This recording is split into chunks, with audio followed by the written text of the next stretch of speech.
Hi guys, tonight we set out together across a cold and endless wilderness. The air is sharp and every breath turns to mist before your face. The light of the setting sun fades behind you and ahead lies only forest, river and silence. You can almost hear the crunch of your boots on frozen ground, the faint rattle of the wagon wheels behind and the sigh of wind through the bare trees. It is the late 1700s, maybe the early 1800s, and you are stepping into a new world that does not care whether you survive. You probably will not, at least not without learning very fast. So, before you get comfortable, take a moment to like the video and subscribe, but only if you genuinely enjoy what I do here. Tell me where you are listening from and what time it is for you right now. Now dim the lights and let's begin. You trudge westward along a muddy trail that was once an animal path. The map in your head is half imagination and half rumor. Somewhere beyond these hills, you've been told, the soil is black as coal and rich as chocolate cake. But tonight all you have is the sound of the wind and a wagon filled with a few tools, a few dreams, and some salted pork wrapped in cloth. Your fingers are stiff and the cold creeps into your bones. You realize that the first challenge is not farming or trading or building a church. It is just staying alive until morning. That was the truth for almost every early settler who crossed into the American frontier. People left New England towns or European ports, chasing independence and fertile land. Yet many met their first winter unprepared. Historians still debate whether these first groups understood what they were facing. Some argue they were seasoned woodsmen. Others say they were city folk with romantic notions about nature. Either way, that first winter stripped all illusions. The wilderness was not a painting, it was a test. You make camp near a stream. The horses snort and paw the frozen earth. You gather what little dry wood you can find and strike a spark from your flint. The fire catches, weak at first, then brightens, until shadows dance along the trunks of ancient pines. The smell of smoke is both a comfort and a warning. Fire means warmth, but it also means attention. Every predator for miles knows you are here. Some pioneers believed in building a traveler's cross before bedding down, stacking small sticks into a crude shape as a charm against wolves and spirits. There are stories of settlers hearing footsteps outside their camp. Too light to be a bear, too soft to be a man. You tell yourself it's just the wind. Still, your hand finds the handle of the hatchet at your side. The night deepens, the temperature drops below freezing. Frost forms on your beard and lashes. You roll into a thin blanket, still wearing your boots, and stare at the stars. They look closer than they ever did back east, glittering so fiercely that you half expect them to fall. You think of home, of family, and of the promise that drew you here. Land of your own, freedom to build, a future shaped by your own two hands. Somewhere in the dark, an owl calls. The sound echoes like a question. Did you make the right choice? There is no answer yet. There is only the slow crack of your firewood and the distant groan of the trees shifting in the wind. By morning, you wake stiff and sore. The fire has burned to ash. A thin layer of ice glistens on the inside of your blanket.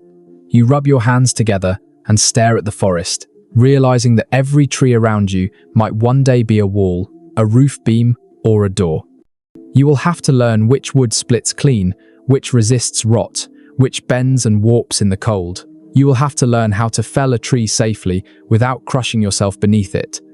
A mainstream historical record from the 1,790 seconds describes these first crossings into the frontier as an exodus of farmers turned carpenters overnight. That line makes you smile now. You do not feel like a carpenter, you feel like someone pretending to be one. Yet, the moment you pick up that axe, you join a story older than the nation itself. There's a quirky tidbit that some pioneers named their axes, carving initials or small symbols into the wooden handle for luck. You run your thumb along the smooth hickory and think of giving it a name, though none comes to mind yet. Maybe after it saves your life a few times, you start to understand that the wilderness is not simply a place, it is a personality.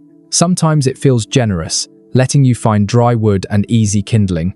Sometimes it's cruel, snapping the handle of your saw or soaking your boots in ice water.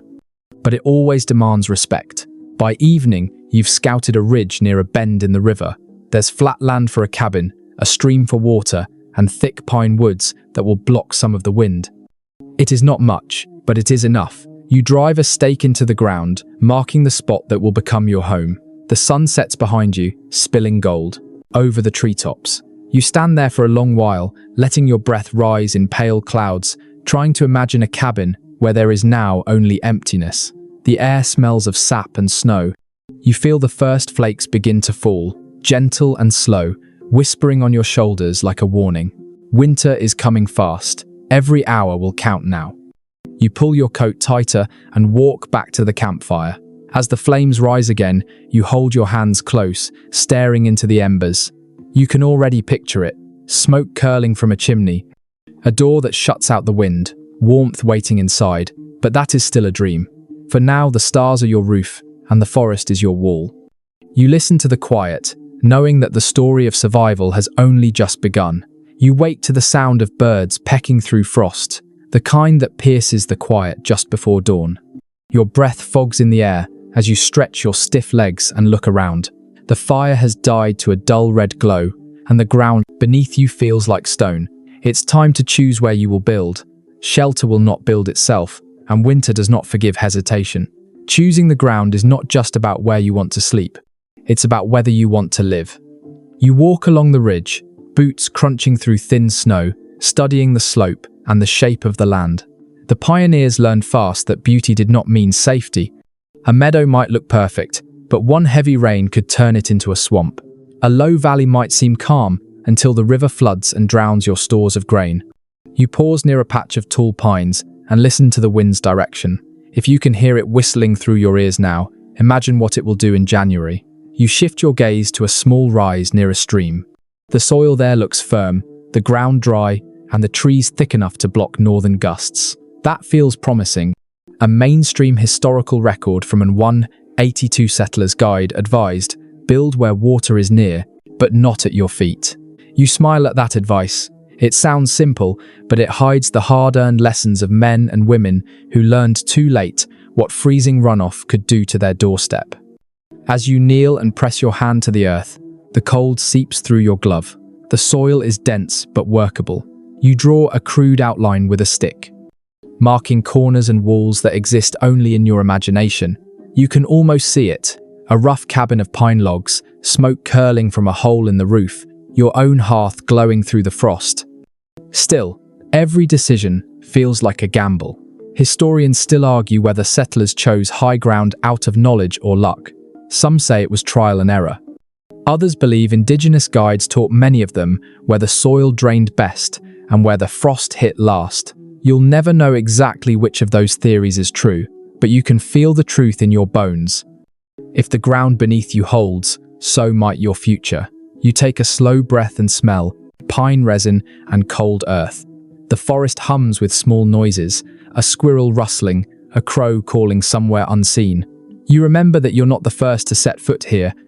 Long before wagons rolled across this frontier, native peoples had chosen these same ridges for their camps.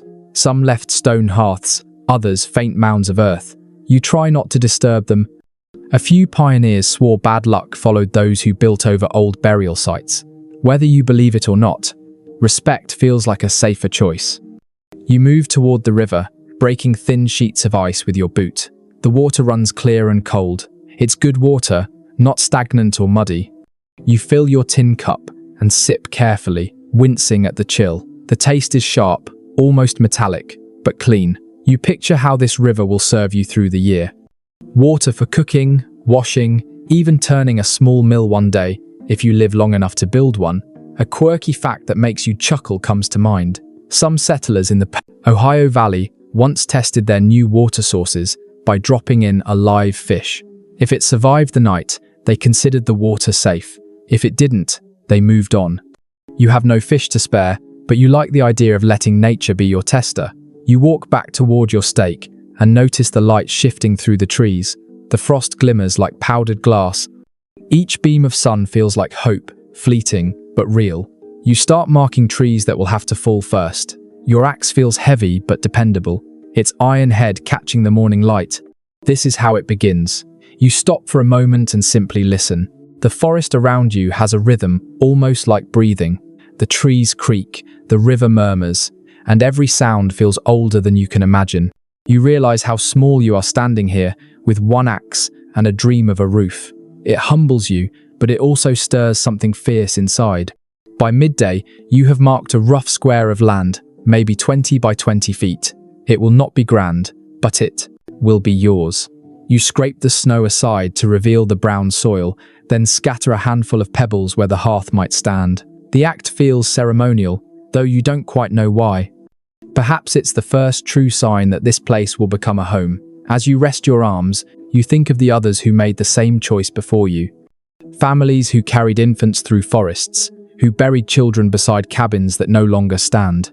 The weight of that history settles over you like a blanket. It is both sad and comforting. You are part of something much larger than yourself. You find yourself talking aloud, half to the trees, half to the wind. You say, "All right then, this will do." The words hang in the air, simple but final. The decision feels good. You know the ground is not perfect. The soil might freeze too deep. The spring might flood a little high. But at least you have chosen. And that act, that single moment of saying yes to the land, feels like a victory. You look toward the horizon. The sun sits low and golden, glinting off the frozen stream. The day is almost done. You feel hunger stirring in your stomach. Tonight, you'll eat what's left of your salted meat, and maybe boil some cornmeal if you can keep the fire steady. Tomorrow, the real work begins. Before you turn back to camp, you kneel once more and press your hand into the cold soil. "Hold me," you whisper quietly, "and I'll hold you." The earth does not answer, but somehow it feels like it heard. As you walk back through the fading light, a sudden gust of wind carries the scent of wood smoke from your dying campfire. It smells like home, even though no home exists yet. You smile at the thought and quicken your pace. Tomorrow, you'll swing the axe. Tomorrow, the land will change shape beneath your hands. The cold deepens as twilight settles. You pull your coat tighter and look up at the stars blinking awake one by one. Somewhere out there, a wolf calls. The sound makes you shiver, but it also reminds you that you've made your first choice wisely. The ground beneath you will hold. You just have to prove that you can, too. Morning arrives in a pale wash of light through the mist. The forest smells damp and alive, and your breath forms small clouds as you exhale. The time for imagining is over. Today, you must face your first night of real work.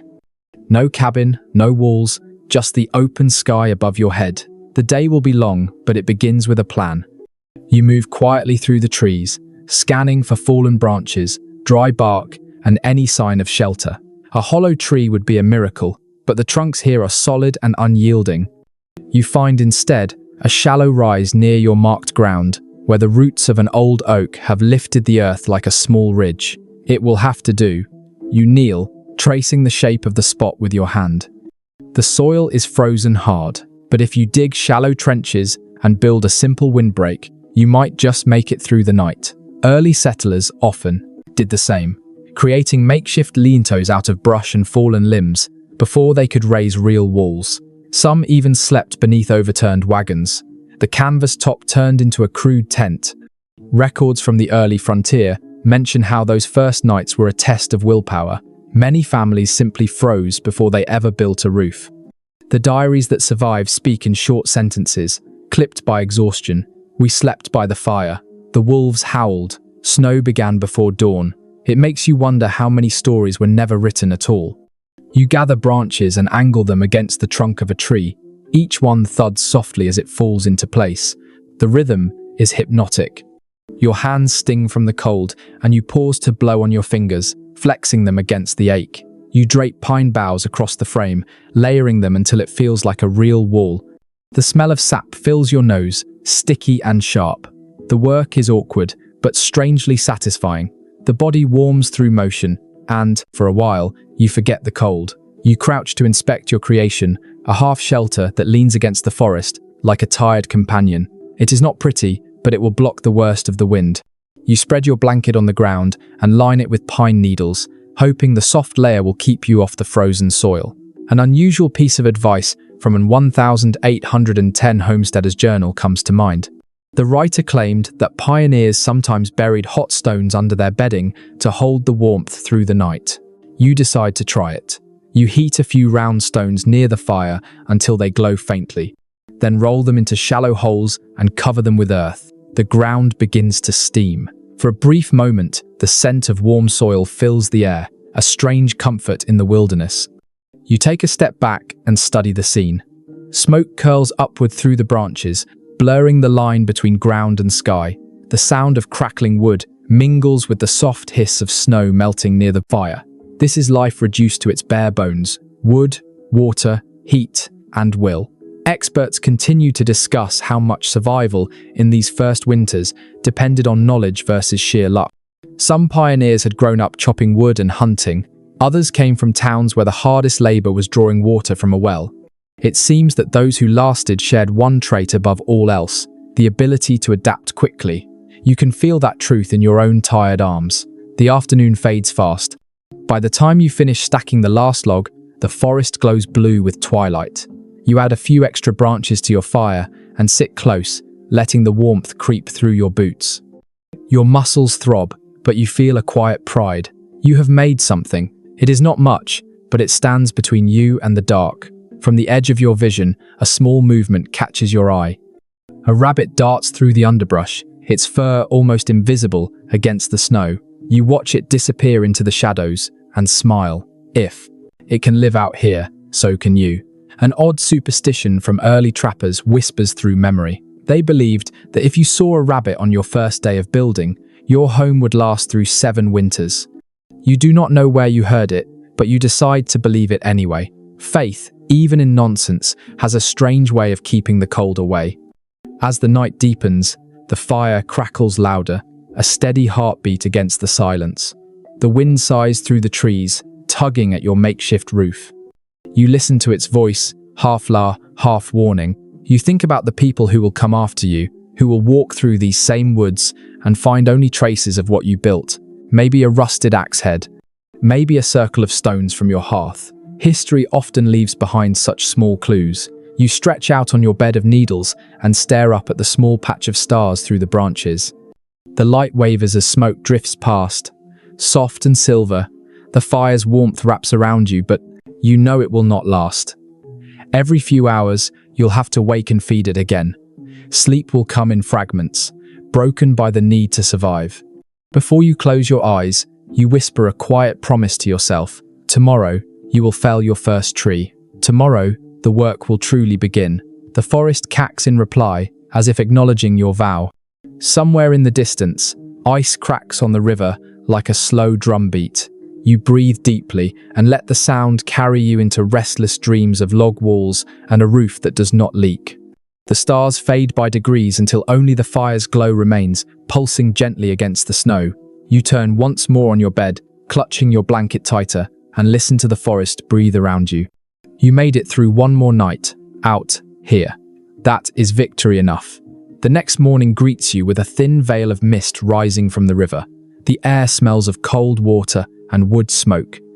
Your breath forms clouds that vanish as quickly as your warmth. The world feels both quiet and enormous, as if waiting to see whether you will dare to move again. Today is the day you meet your closest companion on the frontier, your tools. The axe gleams dully in your hand, its edge rough from travel. You study it the way a soldier might study his rifle. The handle is hickory, sanded, smooth, and slightly curved. The iron head is blackened and nicked with use. It is a simple object, but it holds your fate inside its weight. Alongside it rests a handsaw, a hammer, a few nails, and a single knife. These are the bones of civilization. The difference between a wanderer and a settler. Accounts from early pioneer journals describe these toolsets as the heart of a homestead. With an axe, you could clear land, shape beams, defend yourself, and cut firewood. With a saw, you could turn chaos into order. One old saying went, "The axe was father, the saw was mother. Without them, the family did not exist." You test the edge of your blade with your thumb. It bites, just enough to draw a thin red line. The sting wakes you fully. You smile at the thought that pain can be proof of readiness. A few feet away, the first tree stands waiting. You swing once, and the sound echoes through the forest. The vibration shutters up your arm, through your shoulder, into your chest. You adjust your stance and swing again. rhythm building, muscles burning in the cold air. Chips of wood fly, pale and fragrant. Each cut leaves a wedge that deepens into the trunk, like the marking of time. You pause to wipe sweat from your brow. Even though the air is freezing, the tree groans, bending ever so slightly. You take a few careful swings from the other side, aiming to guide the fall. The forest goes still, listening. Then with a sharp crack that sounds almost like thunder, the trunk gives way and crashes to the ground. Snow leaps from the branches in a white burst. You stand there panting, the silence after the fall louder than the sound itself. An old diary from 1798 notes that pioneers often felt both triumph and sorrow when felling their first tree. It meant progress, but it also meant cutting down what had stood for centuries. You feel that mix now. For a moment, you rest your hand on the rough bark and whisper a quiet thank you. The tree in its way has become your first ally. A curious bit of frontier folklore tells of woodsmen who buried an acorn in the stump of their first tree, believing that it repaid the forest for what they had taken. You find yourself searching your pockets for a seed, though you have none. You promise instead to plant one later when spring returns. As you cut branches and strip bark, the smell of pine resin fills the air, sticky and clean. Each stroke of your blade makes a sound like a sigh, long and even. You fall into rhythm, swinging, breathing, pausing, then swinging again. The work feels endless but strangely peaceful. Some researchers suggest that the settlers' survival was tied not only to skill, but to the meditative calm of repetition. The mind could drift while the hands did their work. You think of how modern people chase that same quiet in other ways, but here it comes naturally earned through sweat and rhythm. By midday, you have 2 trees down and stripped. Their logs lie ready, gleaming pale in the weak sunday. You run your hand along the smooth surface, feeling the grain that once reached toward the sky. These will be your walls soon. The thought fills you with both awe and dread. You sharpen your axe by the fire, grinding the blade against a wet stone. Sparks flicker in the light. Small stars leaping from metal, the sound is steady, circular, soothing. Each pass makes the edge brighter. There's an intimacy to it, like tuning an instrument. Your axe must sing properly if it's going to keep you alive. You think about how people centuries from now might look at a single tool like this and see only simplicity. They will not feel the vibration in the hands or smell the scent of sap and smoke or understand that every groove in the handle holds a story of survival. As the sun dips, you arrange your logs beside the clearing. The forest glows amber for a moment before slipping into grey. You take a sip of cold water from your tin cup, the taste sharp and metallic. You sit back, legs aching, and watch the steam rise from your own skin. For the first time since you arrived, you feel capable. You have turned part of the wild into something shaped by your will. You chuckle softly, remembering a fragment of old humor passed around the settlements. The axe makes no friends, only blisters. The line feels true. Your hands are already raw, the skin split near your thumb. Still, the ache feels good. It is proof that you are changing, growing into the kind of person who can live here. Night falls quickly. You build a small fire beside your half-finished shelter and lean back against one of the felled logs. The forest around you hums with faint noises, an owl, the creak of freezing branches, the whisper of wind through the trees. The stars appear again, distant and calm. You glance at your tools lying beside you. Their shadows stretch long and dark across the snow. You feel a sudden fondness for them, as if they were alive. You imagine them whispering back, promising that if you use them wisely, they will not fail you. Tomorrow you will need to cut 10 more trees. After that you will start stacking.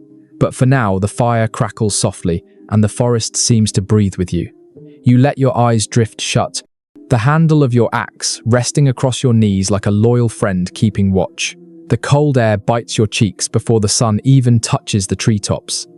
You rise slowly, feeling every muscle protest from yesterday's work. The fire has gone out, leaving only a faint trace of smoke curling upward. Your breath becomes your only warmth for a moment as you stand, stretching your arms and listening to the quiet. Today, you begin clearing the land, transforming the wilderness into something you can call your own. You pick up your axe again, its handle now familiar against your palm. Around you, the forest is thick, tangled, and indifferent. Each tree seems to stand guard, Watching you with patient defiance, you begin to mark which ones must fall first. The process is both practical and symbolic. Every swing of the blade cuts deeper into the idea that this is no longer wild. It is home in progress. Early settler accounts describe this stage as the hardest labor of all. Clearing timber was not just about chopping trees.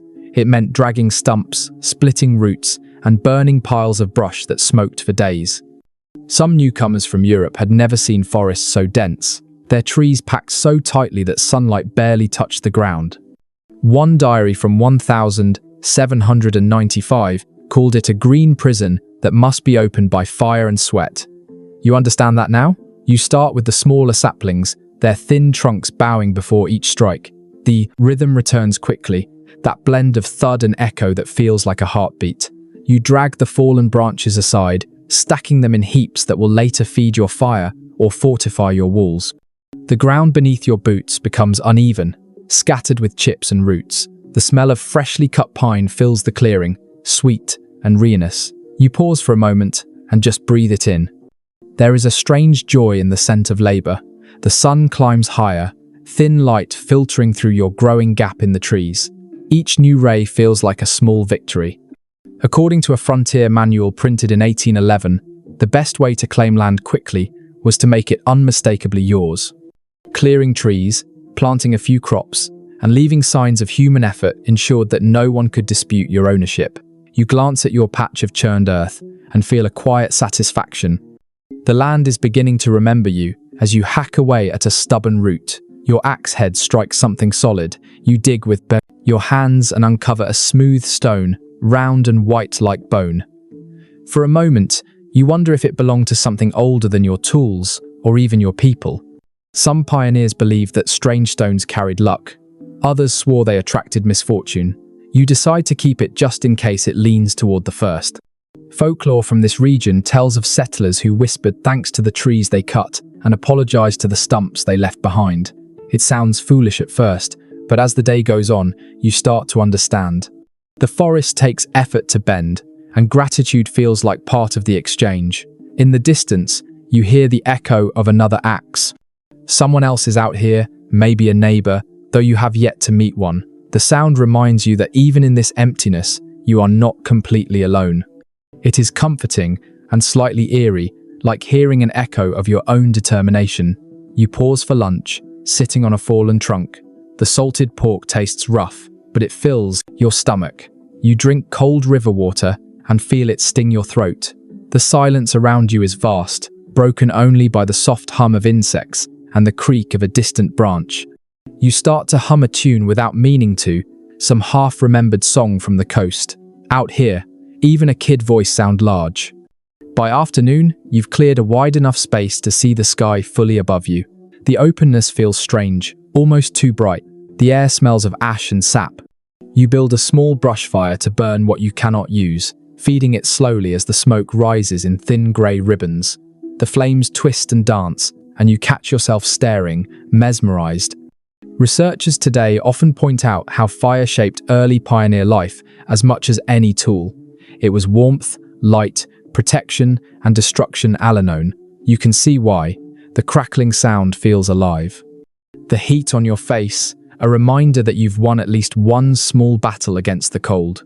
The hours blur, the axe swings, the wood falls, the brush burns, sweat freezes on your skin, and blisters bloom across your palms. But when you finally stop to rest, the sight before you is worth every ache. The forest has opened, the sky feels wider. You can see the place where your cabin will stand without the interference of shadows. You think of an entry written by a woman who followed her husband into the wilds of Kentucky. She wrote that the first cleared patch of land looked like heaven, though it smelled of smoke and sore muscles. Her words echo what you feel now. Hardship mixed with pride, exhaustion softened by beauty. As evening falls, the wind shifts. The fire's smoke drifts sideways, carrying with it the scent of sap and charcoal. You sit on a log, watching the sparks rise and fade. They remind you of your own breath in the cold air, small bursts of warmth disappearing into the vast dark. You lean back, the axe resting across your lap, and listen to the forest beyond your clearing. Somewhere in the distance, an owl hoots, once low and steady. You imagine it watching you with silent curiosity. Maybe it has seen others like you come and go, dreamers trying to carve permanence from impermanence. When the fire burns low, you rake the coals into a glowing line and cover them lightly with ash. The ground radiates a faint warmth beneath you. You whisper to yourself, "Tomorrow I start stacking." The words feel heavy and hopeful all at once. The stars shimmer above, clear and sharp. You close your eyes, feeling the slow pulse of your heartbeat against the cold. Around you, the forest breathes again, no longer defiant, just quietly waiting for what you will build next. The air smells of resin and frost as dawn crawls over your clearing. A fine layer of ice covers everything, glittering like powdered glass in the pale light. You stand at the edge of your open space, surveying the fallen trees from yesterday. Their trunks lie in uneven rows, waiting to become walls. Today is the day you start stacking. Today, a dream begins to take physical shape. You run your fingers along the bark, tracing the lines of the grain. Each log is heavy, solid, and reluctant to move. You will need to trim them to length and carve their ends so they fit together without gaps. This is the craft of log building, an art passed along through imitation more than instruction. Few settlers ever wrote exact directions. They simply learned by watching and failing and trying again. Accounts from frontier carpenters note that every cabin told the story of its builder's hands. Some walls stood straight, others leaned slightly as if bowing to the wind. Perfection was rare, survival was enough. The technique of laying logs horizontally, each one notched at the corners to lock in place, came from a blend of European, native, and Scandinavian traditions. You smile at the thought that your rough work is part of that shared inheritance. You take up your axe and score shallow lines near each log end. The metal glints briefly in the light. With careful swings, you carve away small wedges, shaping a crude V. The chips fly, the sound sharp and rhythmic. It is slow work. Your breath fogs with every exhale, and sweat trickles down your neck despite the cold. After an hour, you manage to fit 2 logs together. They rest snugly, the corners biting just enough to hold. You kneel, testing the balance, and feel a small rush of pride. The cabin is still only a dream, but it has found its first true edge. A curious observation from an 188 settler's diary comes to mind. The writer compared his first cabin to a box of faith built one mistake at a time. You understand that now? Every cut feels like a conversation with wood that refuses to cooperate. You adjust, you compromise, you learn to read its grain-like language. As you work, your hands grow sore. Blisters have split open from yesterday's labor, but you wrap them in strips of cloth and keep going. You hum quietly, the rhythm helping your muscles forget their pain. The sound of your own voice feels grounding, a reminder that you are still human inside all this wilderness. Scholars examining early building patterns still puzzle over how quickly these cabins went up. Some records claim a family could raise a 4-wall shelter in just 3 days. Others argue it took weeks of hauling, cutting, and sealing gaps with clay or moss. You suspect both are true, depending on who swung the axe and how desperate they were for a roof. The afternoon light slants golden through the trees. You stop to eat, chewing tough jerky and sipping cold water. Every bite tastes of smoke and salt. When you look up, your walls are already 3 logs high on one side. The space feels smaller, warmer, more defined. You can almost imagine standing inside it. You notice how sound changes within the half-built walls. The wind softens. The echo of your tools becomes muted, contained. It feels like the forest itself is allowing you a small pocket of peace. A lesser-known custom from the Appalachian settlers said that builders would bury a coin beneath the first corner log for luck. Some used silver, others copper. Believing the metal would attract prosperity, or at least keep lightning away, you decide to press your lucky stone into the corner trench instead. It is small, white, and smooth, a promise between you and the land. By mid-afternoon, your body aches from lifting and rolling logs. You move with slow precision, aligning corners, packing moss and damp clay into the cracks. The mixture squishes under your fingers, cold and gritty. But it feels good to know that it keeps the wind from slicing through. Experts on frontier life still discuss how these cabins reflected both ingenuity and desperation. With no nails to spare, every log had to interlock perfectly. One wrong angle could make a wall collapse under its own weight. The The simplicity was deceptive. What looked crude from a distance was in fact a triumph of practical geometry. The sky fades toward dusk again. You have built up to shoulder height on two sides. The unfinished gaps look like windows into the wilderness beyond. You step inside the outline, your boots sinking into the churned earth. The air feels different here, quieter, like standing inside a heartbeat. You picture a small table against one wall, a cot near the hearth, perhaps a shelf where you might one day rest a book or a cup. You lean your axe against a stump and stretch your arms, the joints popping like dry twigs. For a moment, you simply stand there, breathing slowly, admiring what you've done. The cabin may be rough, but it is undeniably yours. A traveler passing through might see only a pile of logs, but to you, it is the beginning of belonging. Each beam represents hours of motion, sweat, and stubbornness. The smell of clay and wood mixes with the faint tang of smoke from your nearby fire. It is the scent of effort turning into permanence. As darkness deepens, you toss a few branches onto the flames. Sparks spiral, upward, carried into the night. The glow flickers against the raw wood, turning it amber and alive. You crouch near the fire, rubbing your aching shoulders, and look up through the trees. The stars shimmer faintly, mirrored in your eyes. You whisper to yourself, "It's standing." The words feel strange, almost unreal. The forest answers with quiet acceptance, its wind soft through the pines. You smile, tired and content, and let the sound of crackling wood lull you towards sleep.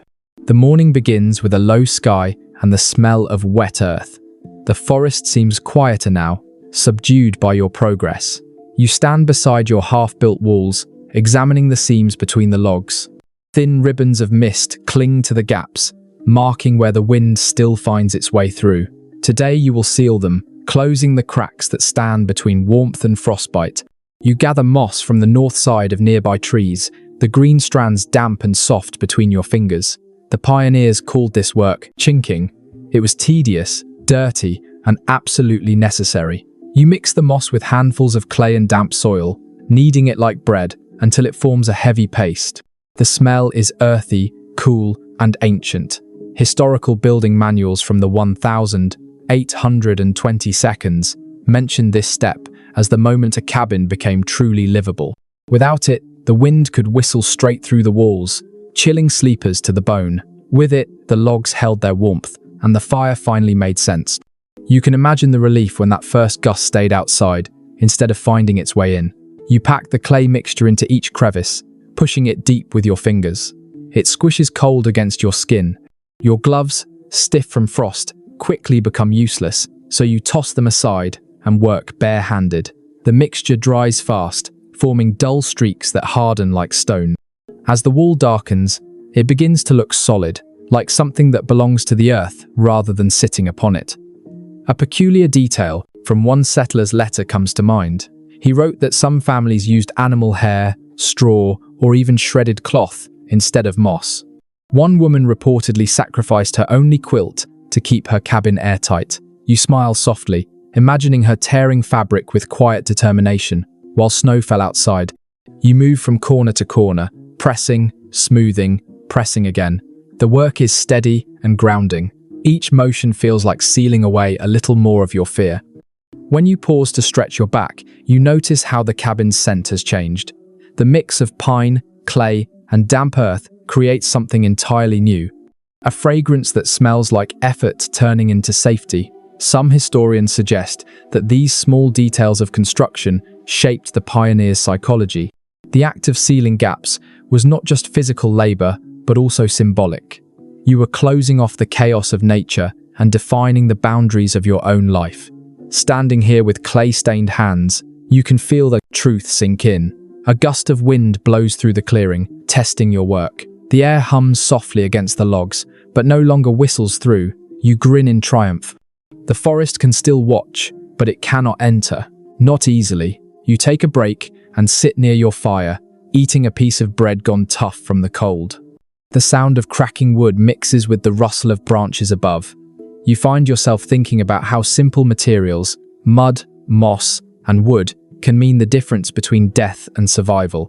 There is a certain poetry in that simplicity, Later in the day, as the light fades, you begin notching the remaining corner logs. The axe feels heavier now, but your muscles work with practiced rhythm. Each strike feels more confident than the last. You begin to trust your own precision. The pattern of cuts, the timing, the steady breathing, it all starts to feel like music played on a wooden instrument. In a letter from a Swedish immigrant, preserved in a regional archive, he described his first cabin as a rough song in timber and clay. The phrase makes you smile. You think of your own structure as that same kind of song, a melody of survival, sung with calloused hands instead of a voice. The sky turns a dusky violet as you step back to look at what you have made. The gaps are sealed, the corners tight, and the lines of the cabin clean and purposeful. You brush your hands together, feeling the crusted clay crumble away. For the first time, the place looks like a home rather than a pile of ambition. Before you settle for the evening, you circle the cabin once more, checking for weak spots. You find one small opening near the base of a wall where the clay has cracked. Kneeling, you fix it quickly as you press the mixture into place. A frog stirs from beneath a root. Startled by your touch, you laugh quietly, half apologizing, as it hops away into the underbrush. Folklore from some frontier families held that animals living under the cabin brought luck, especially if they stayed through winter. Maybe that little frog is your first tenant. You decide to leave it be, a quiet guardian of the ground. You stand again, stretching your sore shoulders, and look up at the stars beginning to appear through the tree branches. The cold deepens, but your spirit feels warmer. You have walls now, walls that hold the promise of light and safety. As you settle by the fire, the logs crack and spark. The shadows of your cabin dance on the snow like old spirits celebrating. You wrap your blanket tighter around yourself and whisper into the night. It's holding. The forest answers only with a soft sigh of wind through pine needles. It feels almost like approval. You smile faintly, your eyelids heavy, the ache in your muscles fading into a quiet hum. Tomorrow the roof. But tonight, you rest inside the sound of something real beginning to last. The morning air smells like frozen bark and ash from the dying fire. Your cabin walls stand silent, solid and bare, against the pale light. They wait for a roof, the final barrier between you and the sky. You can feel the season turning with each breath. The nights have grown sharper, the ground harder, the river thinner beneath its glaze of ice. If you do not finish the roof soon, snow will fall inside your home before you ever sleep beneath it. You kneel beside your pile of leftover logs and smaller branches, sorting through them by size. Some are too thick, others too curved. You will need lighter timbers for beams, something straight enough to span the width of the cabin. You run your hands along a few lengths of pine and choose the best among them. Records from early builders describe this stage as both the most dangerous and the most satisfying. The beams were heavy, awkward, and often raised with no more than rope and hope. Yet, once they locked into place, the structure finally felt real. One letter, written in 1807, tells of a man who called his finished roof a lid against the heavens. You like that phrase. It feels both humble and triumphant. You haul one beam across the clearing, dragging it by a rope looped around your shoulders. The sound of it scraping over the frozen ground echoes through the trees. When you reach the cabin, you lift one end against the wall and wedge it into a notch. The effort makes your arms tremble, but slowly the log rises into position. You rest for a moment, breathing hard, feeling the weight of progress. A lesser-known practice among settlers was to name the first roof beam before setting it. Some carved initials or small crosses into the wood for luck. Others whispered short prayers or even sang, believing the sound would seal good fortune into the timber. You decide to hum a low tune, something half remembered from childhood, letting the vibrations steady your breath as you lift. After a few strained minutes, the beam settles into place with a dull thud. The noise rings out like a small victory. You stand beneath it, grinning despite your sweat, and imagine the roof taking shape above your head. The cabin no longer feels open and vulnerable, it feels alive. Modern researchers who have studied surviving log cabins note how every detail reflected improvisation. Some roofs were flat and layered with bark, others steep with split shingles or bundles of straw. The materials depended entirely on what the land offered. You decide to try a shingle style, splitting narrow planks from leftover wood. The work is repetitive, the sound of your hatchet biting into pine, creating a steady rhythm that matches your heartbeat. As you work, you catch faint movement at the edge of the clearing. A deer stands half hidden among the trees, watching quietly. Its breath plumes in the cold air. You pause, meeting its gaze. For a moment, the world feels still. Then it turns and slips away without a sound. You smile.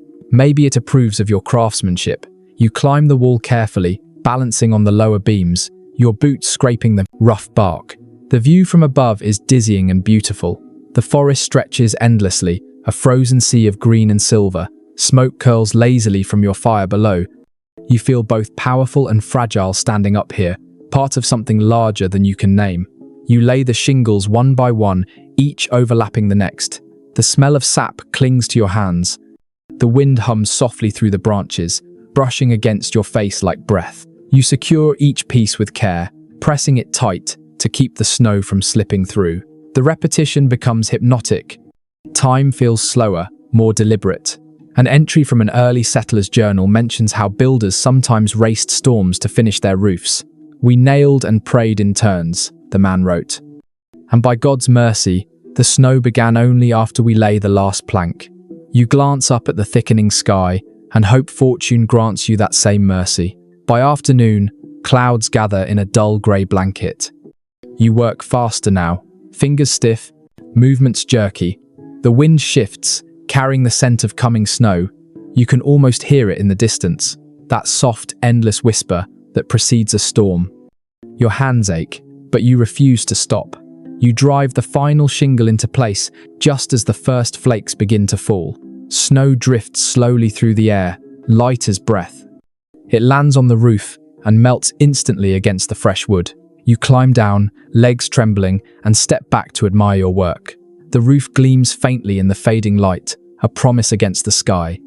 You touch the edge and feel the cold dampness on your fingertips. You build up your fire again and stand near it, watching the flames reflect off the cabin walls. The smoke rises steady and proud. The structure now feels whole, sealed from the elements. You step inside for the first time and breathe in the scent of pine and clay, woods, and damp earth. The sound of wind muffles outside, replaced by the soft crackle of embers. You crouch near the floor and trace the lines of your new home. There is still no floor, no door, no window, but already it feels like shelter. A thought flickers in your mind how something so rough can still bring peace. Maybe comfort does not need polish, it just needs purpose. As night deepens, the snowfall thickens, blanketing your clearing in quiet. You sit beside the fire, wrapped in your coat, and watch the glow flicker through the half-open doorway. The warmth touches your face, and for the first time, you believe you might truly make it through the winter. The wind rattles the new roof once, testing it, but it holds fast. You smile at the sound, feeling a calm pride settle into your bones. You whisper to the empty room, "We did it." The forest outside exhales, and the snow keeps falling soft and steady, wrapping your new home in silence. By the time the pale sun breaks through the clouds, the snow has stopped falling. The world outside your cabin glows under a fresh white sheet. Every branch, every stump, the footprint looks softened, almost kind. You stand inside your rough walls, gazing upward at the roof that kept the night storm from soaking you. You smile faintly. It held. The next task waits below your feet. The floor beneath you is uneven earth, frozen hard and mottled with patches of frost. Each step sends a cold ache up through your boots. If you do not fix it soon, dampness will creep up from the ground, chilling you even through the fire.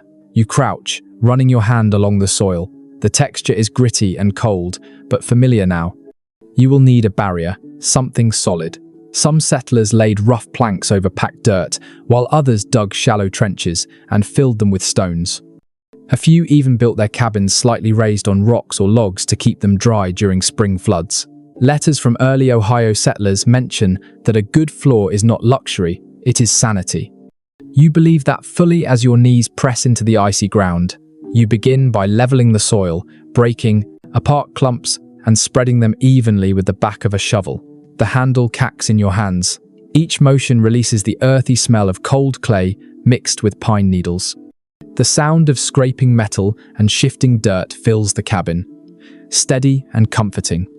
You pile a few stones near the center and lay short logs across them to test your idea for a simple raised platform.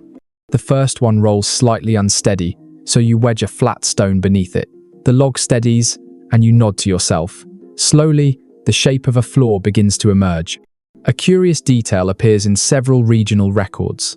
Some settlers scattered ashes from their fire pits onto their cabin floors to keep insects away and absorb moisture. The ashes acted like primitive insulation, dull grey beneath their feet, but surprisingly effective.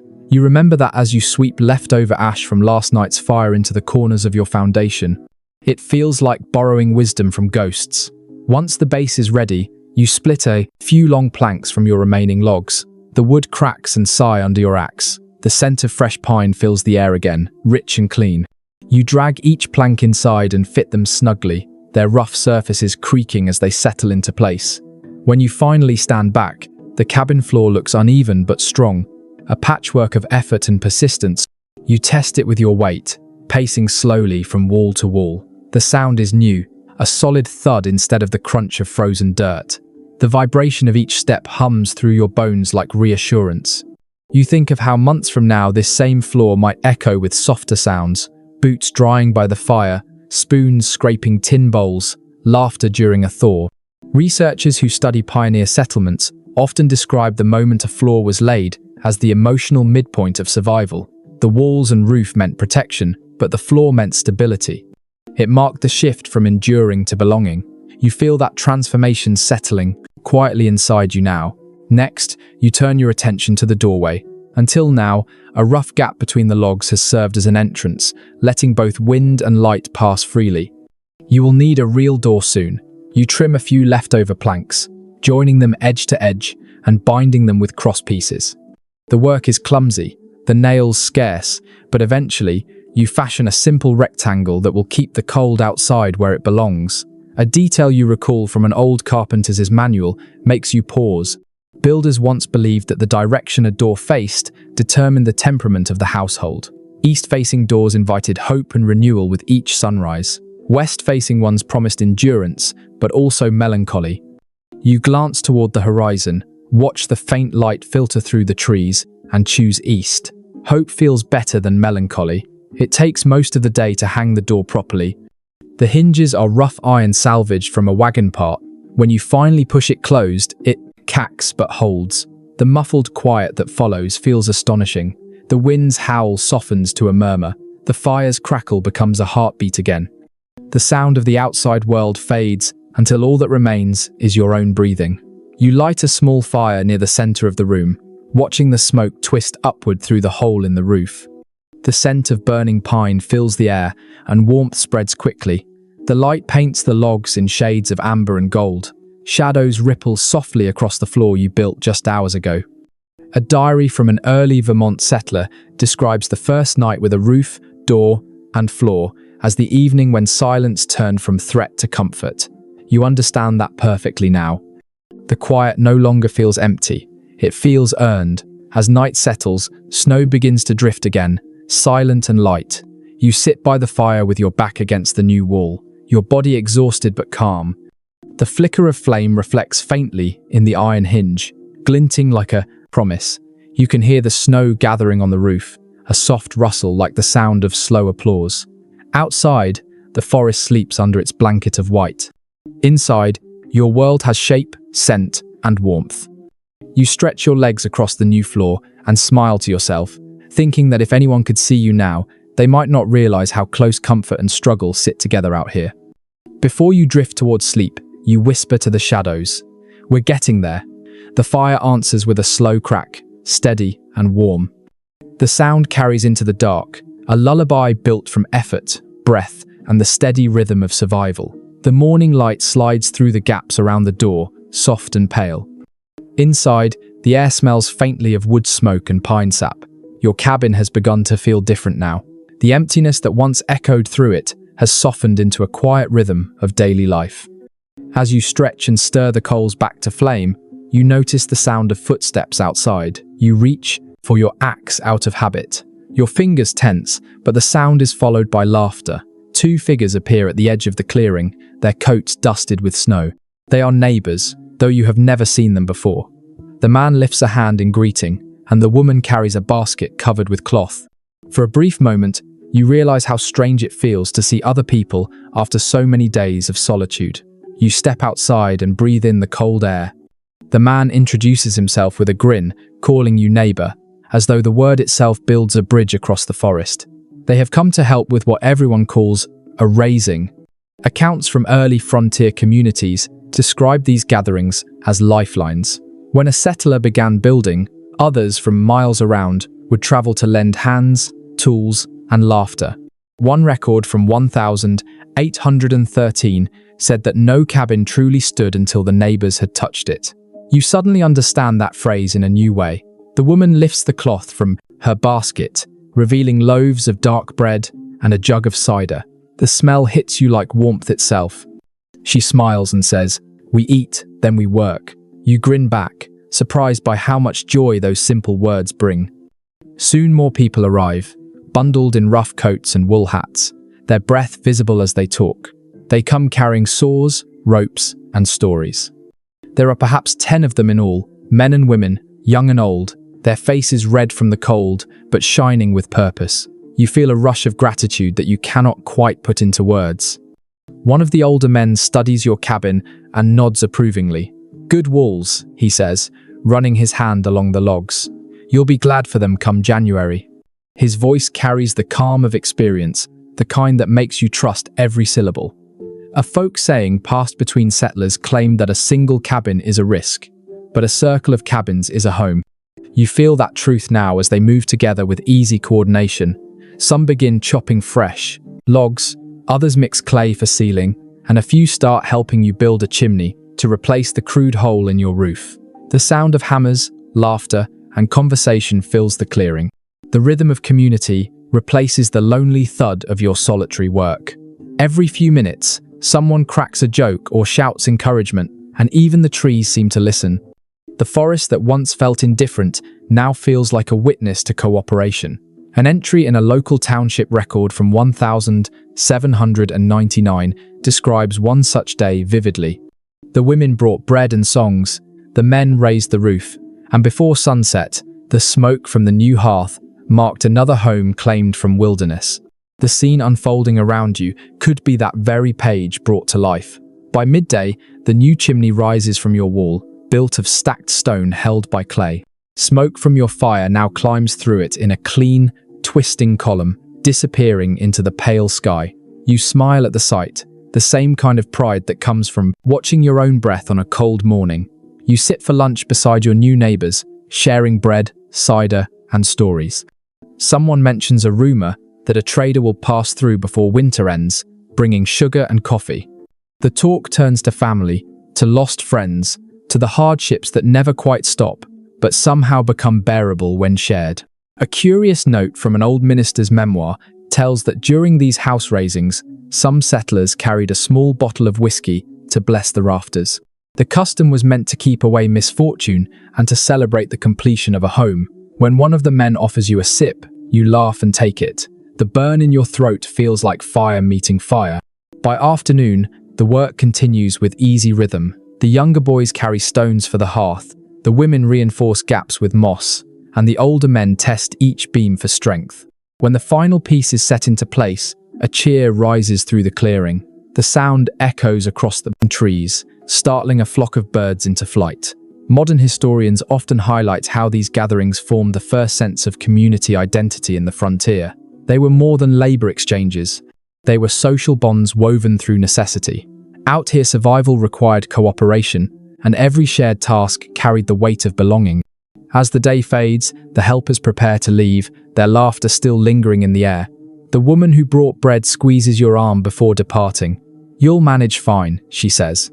"Just keep the fire fed and the door latched against the wind." Her words feel like both advice and blessing.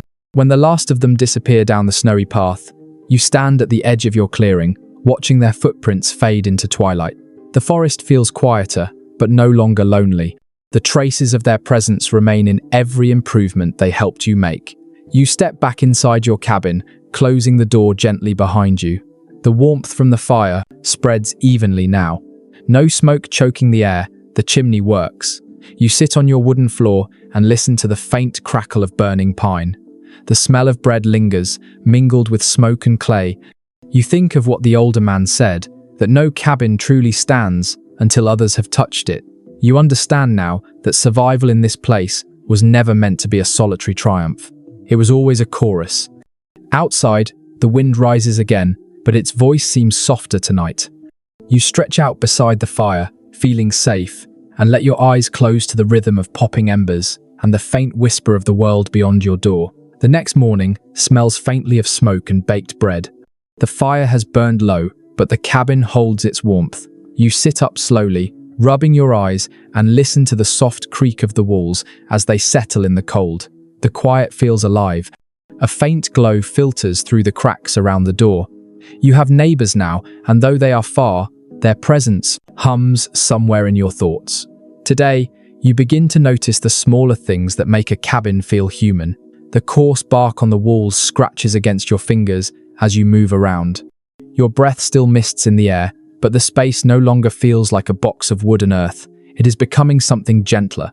The smell of pine and clay is beginning to fade, replaced by something warm, faintly sweet, the scent of life returning.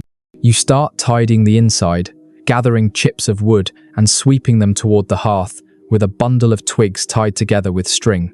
The motion feels soothing, rhythmic. The cabin hums softly with the sound of your sweeping, like a heartbeat steadying itself after a long run.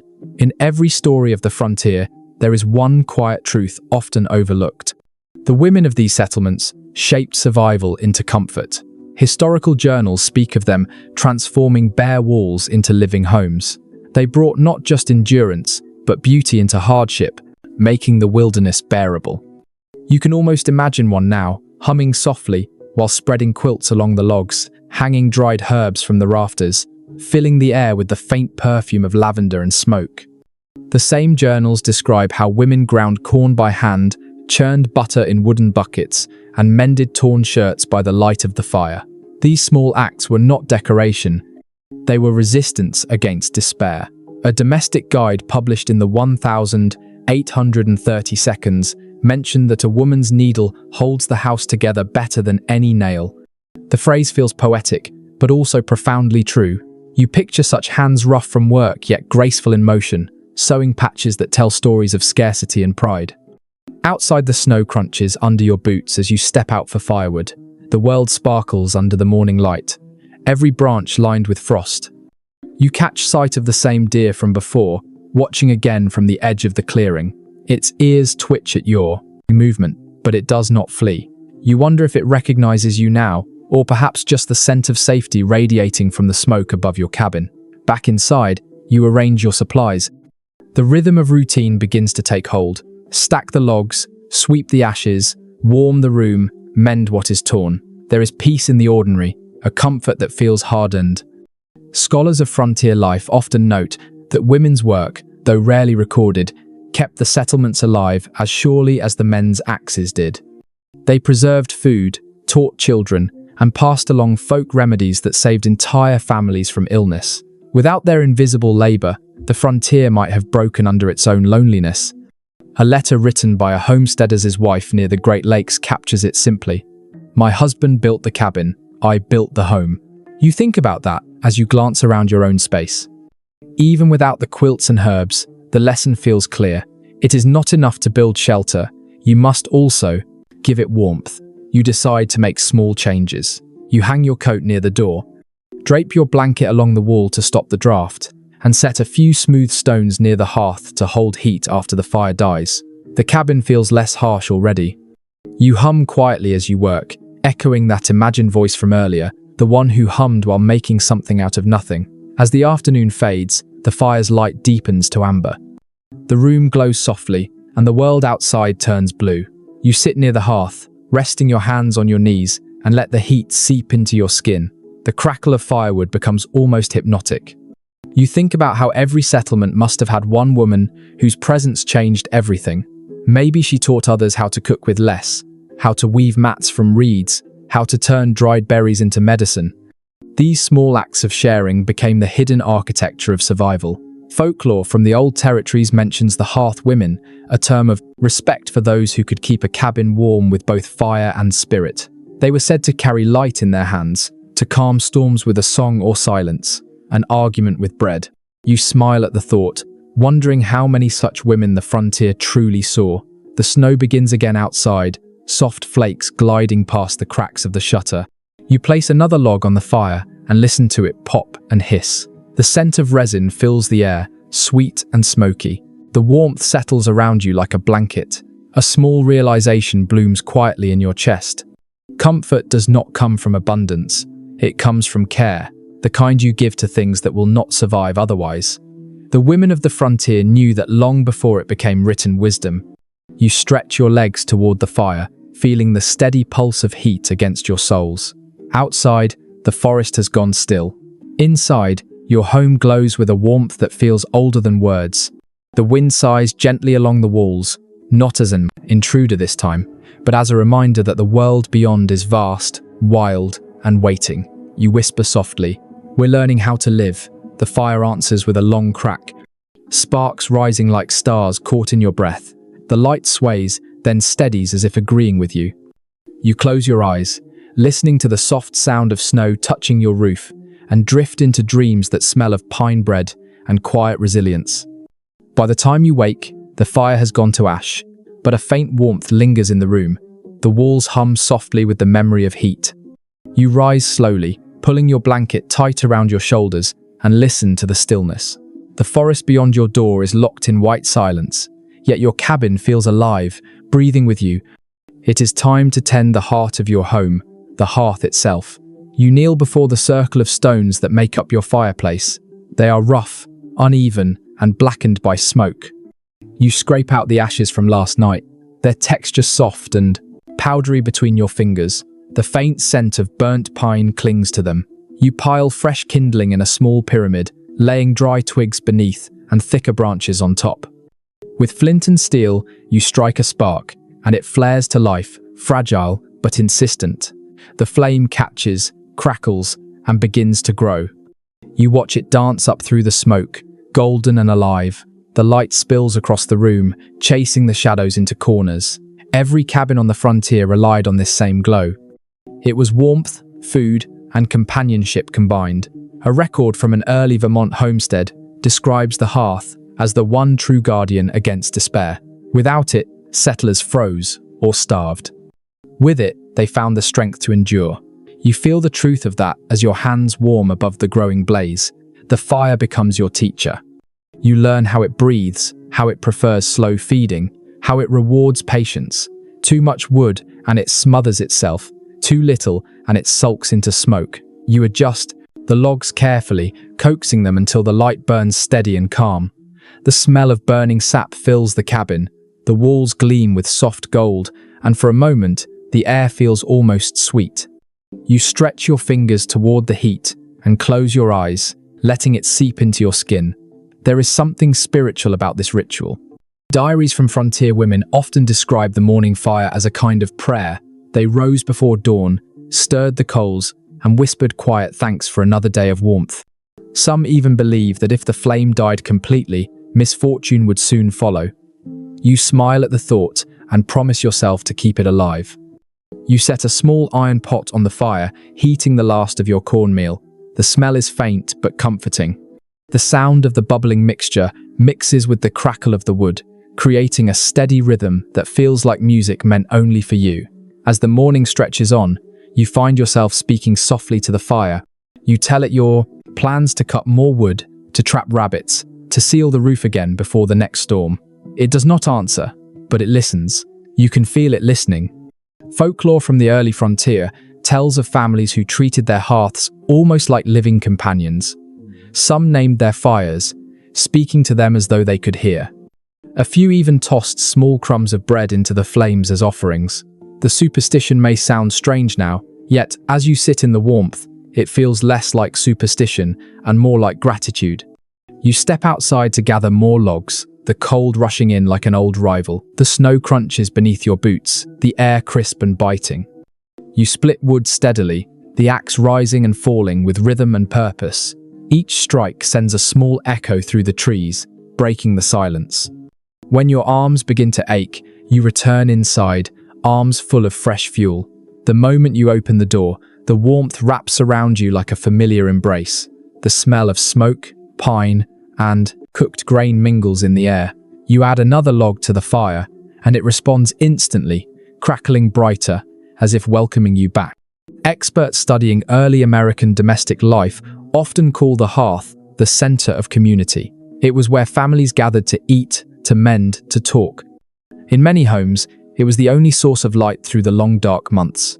To sit by it was to belong, even if the world outside remained unkind. You can imagine how evenings might look in a frontier family's cabin. Children huddled near the glow, listening to stories about spirits and storms. A mother sewing by the flicker, her shadow moving softly on the wall. A father mending a broken tool, pausing to feed the fire when it sighed. You catch yourself smiling, even alone. The hearth feels like company. The sound, the warmth, the subtle light. It fills the silence better than any voice could. You can almost hear echoes of those old stories if you let your mind drift enough. A traveler's journal from 184 records a line that fits your thoughts perfectly. The fire spoke when we were too tired to. That small sentence lingers in your head as you stare into the flames, the wood shifting and glowing like living embers of memory. Evening comes slowly. Outside, the world turns blue, and the first stars shimmer faintly through the haze of snow. Inside, your fire burns low and steady, its light soft and golden. You sit cross-legged before it, your face warm, your back cool. The rhythm of the crackling wood becomes your pulse. You reach out and stir the coals once more. The orange glow deepening to red. The fire hisses quietly, content. You realize that you no longer fear the night. The flame has taught you how to be still, how to rest without waiting for disaster. Before you lie down, you whisper to the glowing embers, "Thank you for staying." The warmth answers in silence, steady and sure. Outside, snow begins again, whispering softly against the roof, but you barely hear it. The fire hums like a lullaby, and sleep comes easily. When you open your eyes, the light that filters through the chinks is pale and almost blue. The fire has burned low again, leaving a thin column of smoke rising through the chimney. You sit up, rubbing warmth back into your fingers, and listen. The sound outside is different today. It is softer, heavier. The world has gone quiet under the weight of deep snow. You step to the door and lift the latch. The cold rushes in instantly, biting your cheeks and nose. Before you, the clearing has transformed into a sea of white. Snow drifts curl against your cabin walls, half burying the firewood pile. The sky is colorless, heavy with more to come. Your first true winter has arrived. You pull your coat tight and step outside, boots sinking deep into the powder. The air feels thick, muffled. Even your own footsteps seem hesitant in this silence. You move slowly, checking the roofline, brushing snow away from the chimney, testing the logs for moisture. Every action takes twice as long in the cold, but each one feels necessary. Contemporary letters from settlers in the Northern Territories describe scenes like this with awe and dread. One woman wrote, "The snow fell without end, and the sound of the axe no longer echoed." Reading those words later, people would marvel at her calmness. But standing here, you understand the fatigue behind them. You return to the cabin and feed the fire. The warmth spreads slowly, unevenly. The logs pop and hiss, sending little sparks upward. You watch the flames dance, grateful for their stubborn light. The window gaps glow faintly, and outside the storm builds its own rhythm. You spend the day tending what you can. You stack more wood inside, mend a small tear in your coat, and check your food stores. The salted meat is hard as stone, the cornmeal low, but it will last if rationed carefully. You melt snow in a pot, watching the steam curl upward in ghostly shapes. An entry from a pioneer's journal describes this part of winter as the season of patience. Travel stops, work slows, and even the heart feels quieter. You feel that truth in every slow breath. The walls cack softly, the snow presses down from above, and the wind hums through the trees like a distant hymn. You find yourself pacing the small cabin, restless. The fire's warmth is both a comfort and a trap. There is nowhere else to go. Time stretches oddly inside these walls. It is not measured by hours anymore, but by the cycle of feeding the fire and watching the flames fade. To keep your mind steady, you hum. A melody from home, maybe, or something you've invented without realizing it. The sound fills the cabin gently, blending with the crackle of burning wood. The rhythm calms you, the heat on your face, the scent of smoke, the flicker of orange light. These things anchor you to the moment. A curious anecdote in an old diary recalls how settlers used to tell stories to keep their minds sharp during long storms. Some claim that forgetting how to talk after too many silent weeks was a real danger. You chuckle quietly at that thought, then speak aloud to yourself, just to hear your own voice again. "You're still here," you say, and so is the roof. Outside, the wind picks up, whistling softly along the chimney. The cabin trembles slightly. You glance up at the beams and feel a pulse of worry, but they hold steady. The roof cacks like a sleeping creature turning over. Researchers studying early American settlements note that the first winter often tested the limits of both endurance and sanity. Loneliness, cold, and hunger formed a trinity that no wall could fully block. Yet many survived through rhythm, small acts of control, and the strange comfort of routine. You can feel that lesson taking shape inside you now. By late afternoon, the world has vanished into white. The trees beyond your clearing are invisible, swallowed by snow and mist. You light another candle, the flame trembling in the draught. Its light mingles with the fire's glow, painting the logs in soft gold. You sit close to the hearth, stirring the pot where melted snow warms into water. The sound is faint but soothing, a promise of something to drink, something real. You think about all the people who must have sat like this centuries ago, watching the same slow dance of firelight on wood, hearing the same breath of winter through the walls. A traveler once wrote that winter is the frontier's greatest teacher. You repeat the words quietly, feeling their truth. The season strips away vanity, hurry, and pride, leaving only what can endure. You are learning how to listen, how to wait, how to keep moving in small, patient circles of purpose. Night falls early. The storm's voice deepens, moaning through the trees like an old instrument. You sit by the fire with your knees pulled to your chest, your blanket draped around your shoulders. The heat flickers unevenly, and the shadows sway. You are both alone and surrounded by the wood, the snow, and the steady rhythm of survival. Before you lie down, you whisper to the room, "Just one more night."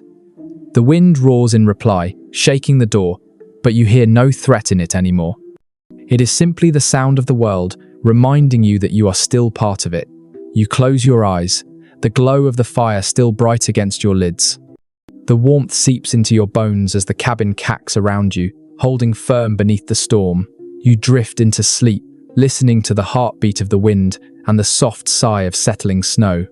When the storm finally breaks, the world feels reborn.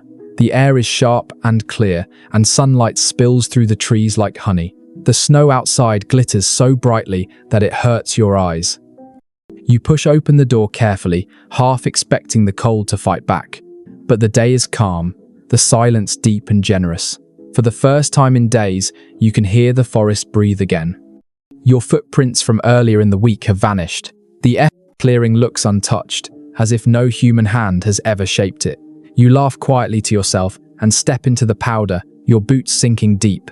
Each movement leaves a new trail across the blank white canvas, proof that you are still here, still marking the world in small ways. You hear a faint noise in the distance, something light and high-pitched. You pause and listen, then it comes again. Laughter, children's laughter. It drifts through the trees, mingled with the crisp sound of snow crunching and the snap of small branches. You follow the sound, curious and smiling. At the edge of the clearing, you see them, two children sliding down a small hill on makeshift sleds carved from bark. Their cheeks are flushed red, their hands bare and quick. They fall, tumble, and rise again, shrieking with joy that cuts through the frozen air. Behind them, a woman stands wrapped in a shawl, her face half hidden by a smile. You wave, and she waves back. These must be the children of one of your new neighbors, perhaps from the cabin near the river. They wave their sticks like banners and call out for you to join them.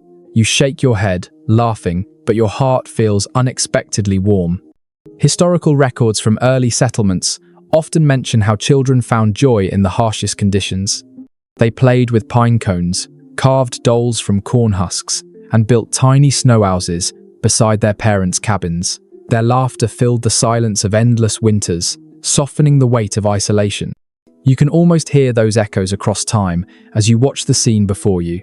You gather a handful of snow and shape it into a ball, tossing it gently in their direction. The children squeal and retaliate immediately, their throws clumsy but spirited. For a few minutes, the clearing becomes a battlefield of laughter and snow. The sound of it lifts your chest, easing something inside you that has been too tight for too long. When the game ends, you help them build a small snow fort, stacking blocks with care while they chatter about nothing and everything. Their mother thanks you with a nod and invites you to visit sometime when the weather warms. You promise you will.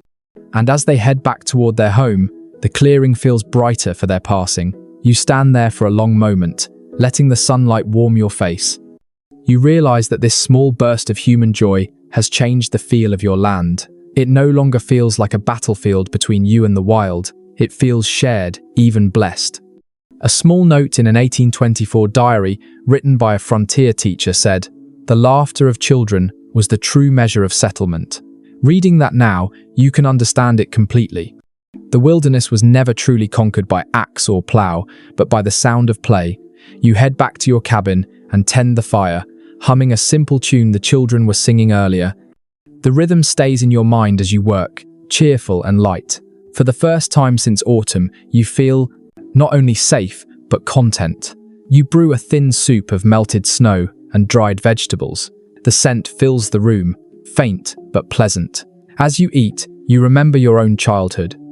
Different land, different time, but the same joy in simple things. Maybe the frontier has always been less about taming nature and more about remembering what matters when everything else is stripped away. As the day fades, the forest glows in soft amber light.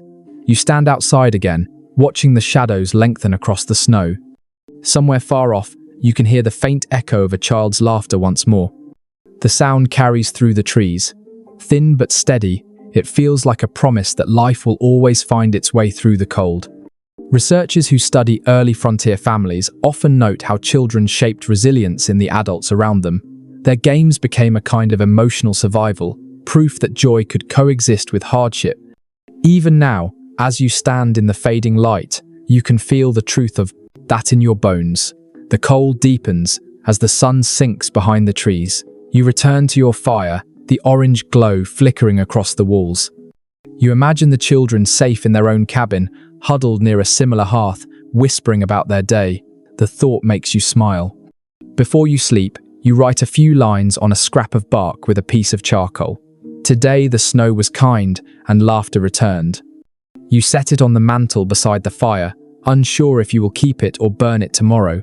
For now, it feels like the right thing to do, to leave a small record of peace in a season made for struggle. Outside, the night sky sharpens with stars, and the snow glows faintly in their light. You lie down near the fire, the warmth curling against your side, and think of the sound of children playing. It lingers even after your eyes close, blending with the whisper of the wind, a gentle reminder that joy once found does not easily fade. Morning comes slowly, with pale sunlight slipping through the small cracks around the door. The world outside has settled into quiet after the laughter of yesterday. You stir the fire back to life, watching the first sparks catch and grow, and you feel the rhythm of another day begin. The cold presses at the walls, but inside there is warmth, light, and the faint smell of smoke that clings to everything you own. You sit for a moment beside the hearth, stretching your legs toward the glow, and let your thoughts wander. The silence feels heavier now. The children's voices are gone, the air too still. It is in these long pauses of winter that loneliness begins to creep in like a slow draft through an unsealed wall. You decide to take stock of your supplies. The shelves are sparse but orderly. A small sack of cornmeal, a few strips of salted pork, dried beans in a cloth bag, and the hard loaf you've been rationing. You count everything twice, the way settlers always did. Hunger does not announce itself loudly out here. It grows quietly, one day at a time. In the corner, your old pack rests against the wall, covered with dust and the scent of the forest. You dig through it until you find a bundle wrapped in leather, a few trade tokens, some flint, and a tiny scrap of folded paper from home. The writing is faded, the edges worn soft. It is a letter you've read 100 times. The words are simple, about good wishes and a promise to write again. No more letters came. You touch the paper to your forehead and tuck it away before the ache becomes too sharp. Historical letters from the frontier often mention this kind of waiting. The endless stretch between deliveries, the doubt about whether anyone still remembers your name. One settler wrote, "The silence of no letter is louder than thunder." You feel that echo now, the quiet pressing against your ribs. You decide to get outside before the feeling settles too deep. The air is clear and cold, your breath hanging before you like smoke. You pull your coat tighter and follow the narrow trail toward the river. The snow crunches beneath your boots, and each step breaks the stillness just enough. At the water's edge, a thin layer of ice glistens under the sunlight. The surface is delicate, almost glass-like. You crouch, breaking a small section with the end of a stick. The sound is sharp, clean, and oddly satisfying. Beneath the ice, the current moves slowly, dark and smooth. You dip your hands in the freezing water, feeling life pulse there, silent but strong. Accounts from trappers and traders tell of winters when rivers froze solid and entire settlements were cut off from the world. Some people survived on what they had stored, while others risked thin ice to find food. You are not that desperate yet, but you understand how easily survival could turn fragile. You collect fallen branches and driftwood along the shore. The effort warms your body, chasing away the numbness that lingers in your fingers. You pause now and then to listen. No voices, no animals, just the soft creak of trees shifting in the cold. When you return to your cabin, you notice something new. Hanging from the door handle is a small bundle wrapped in cloth. You look around but see no footprints except your own. Inside the bundle are 2 pieces of dried meat, a handful of apples, and a scrap of fabric tied into a bow. Someone must have left it quietly while you were gone. You smile, touched by the quiet generosity. On the edge of the cloth is a note written in rough script for trade or friendship, whichever you prefer. It must be from your neighbors. You sit at your table and unwrap an apple, its surface wrinkled but sweet. The first bite tastes of kindness, sharp and crisp. Such exchanges were the backbone of early communities. Historians often call it the barter of trust, gifts traded not just for goods, but for goodwill. You decide that tomorrow you will return the gesture with something of your own, a piece of firewood, maybe a small carving. The thought warms you, more than the fire. As afternoon fades, you set aside the wood you gathered and check the sky.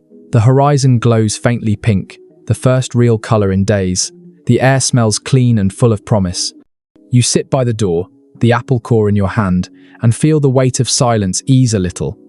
A curious story told among the first pioneers said that when a stranger left food at your door, it was not just charity, but a blessing meant to keep your house from falling cold. Some claimed it invited good fortune for both giver and receiver. Whether or not you believe it, you can feel the truth of it in your chest. Night comes quietly. You add another log to the fire and watch the flames climb higher. The warmth reflects on the wooden walls, giving them a soft glow. You take one of the apples, slice it thin, and hang the pieces on a string near the hearth to dry. The sweet scent fills the room, light and familiar. Before lying down, you take a last look at the note that came with the food. The handwriting is rough but careful, each letter drawn with thought. You tuck it into a small crack between the logs near your bed, as if planting it there might let its warmth grow roots. You stretch out on your blanket, the fire humming gently beside you. The shadows waver on the ceiling like slow-moving water. Your stomach is full, your body tired, and for the first time in days, you feel connected again, not to a place, but to the people sharing this silent world with you. Outside, the wind begins to rise low and steady, brushing against the door as if whispering approval. You close your eyes and before sleep takes you, you murmur softly, "Thank you, whoever you are." The fire cracks in response, and the cabin breathes quietly through the long winter night.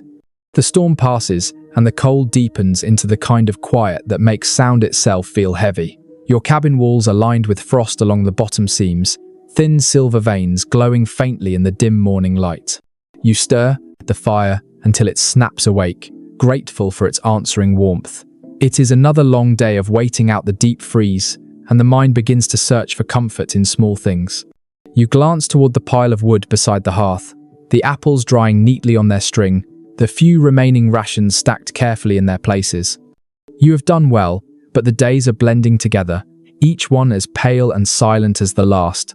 The quiet presses close, so you decide to busy your hands before your thoughts turn restless. You take a scrap of cloth from your pack and begin stitching a small patch into your sleeve. The thread catches, the needle gleams in the light. The movement is slow, careful, and soothing. You remember how your mother once showed you the same gesture, her voice soft as she said that steady work was the cure for worry. She must have been right. From early 19th century accounts, it is clear that settlers relied on crafts like this to survive the stillness of winter. When the snow was too deep for hunting and the cold too bitter for travel, they turned to sewing, carving, and mending. Some made quilts from every scrap of cloth they owned. Others shaped toys from bits of wood to keep their children hopeful through the cold. You pause for a moment, stretching your back. The sound of the fire fills the silence. The cabin glows in the firelight, softening the rough edges of the logs. It smells of pine, resin, smoke, and faint sweetness from the drying fruit. For a moment, you imagine you are sitting in the heart of something alive.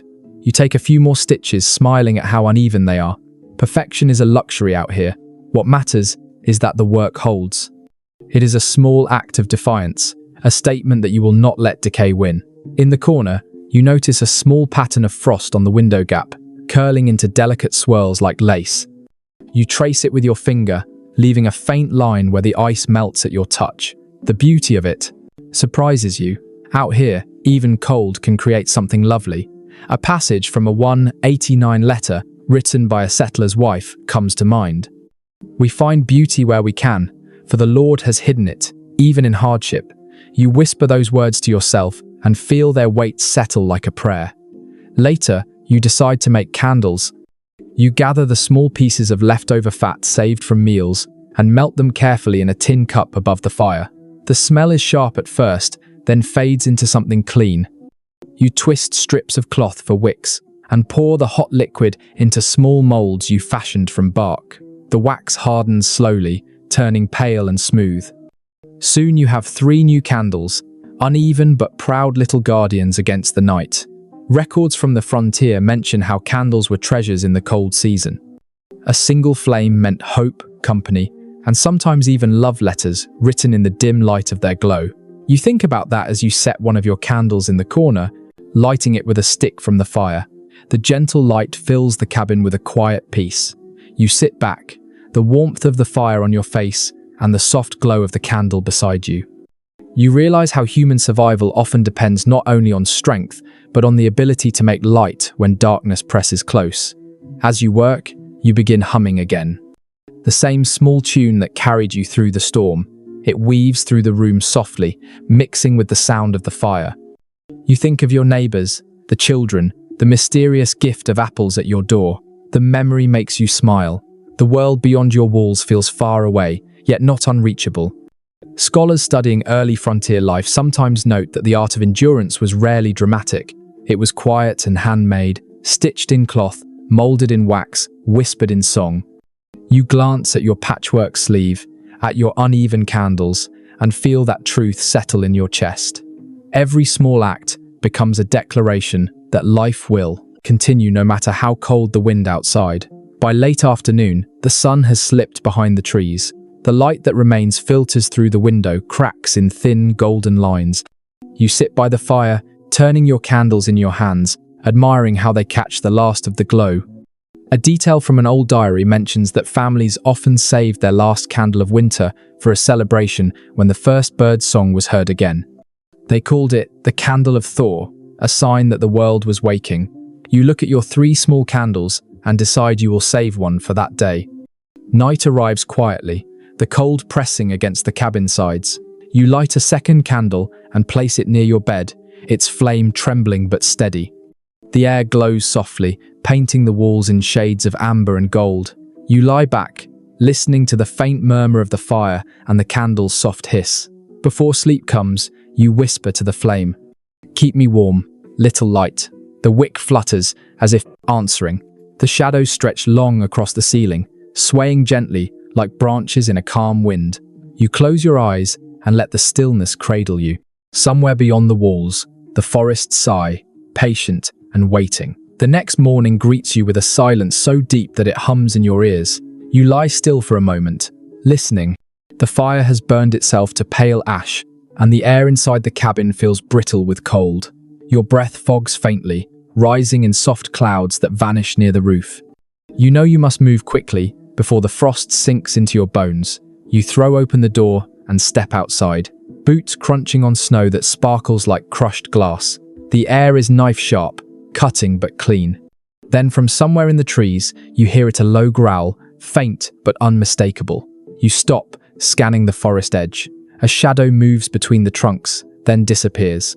You remember what you've heard from others in the settlement. Winter brings hunger to everything that breathes. Wolves prowl closer to smoke.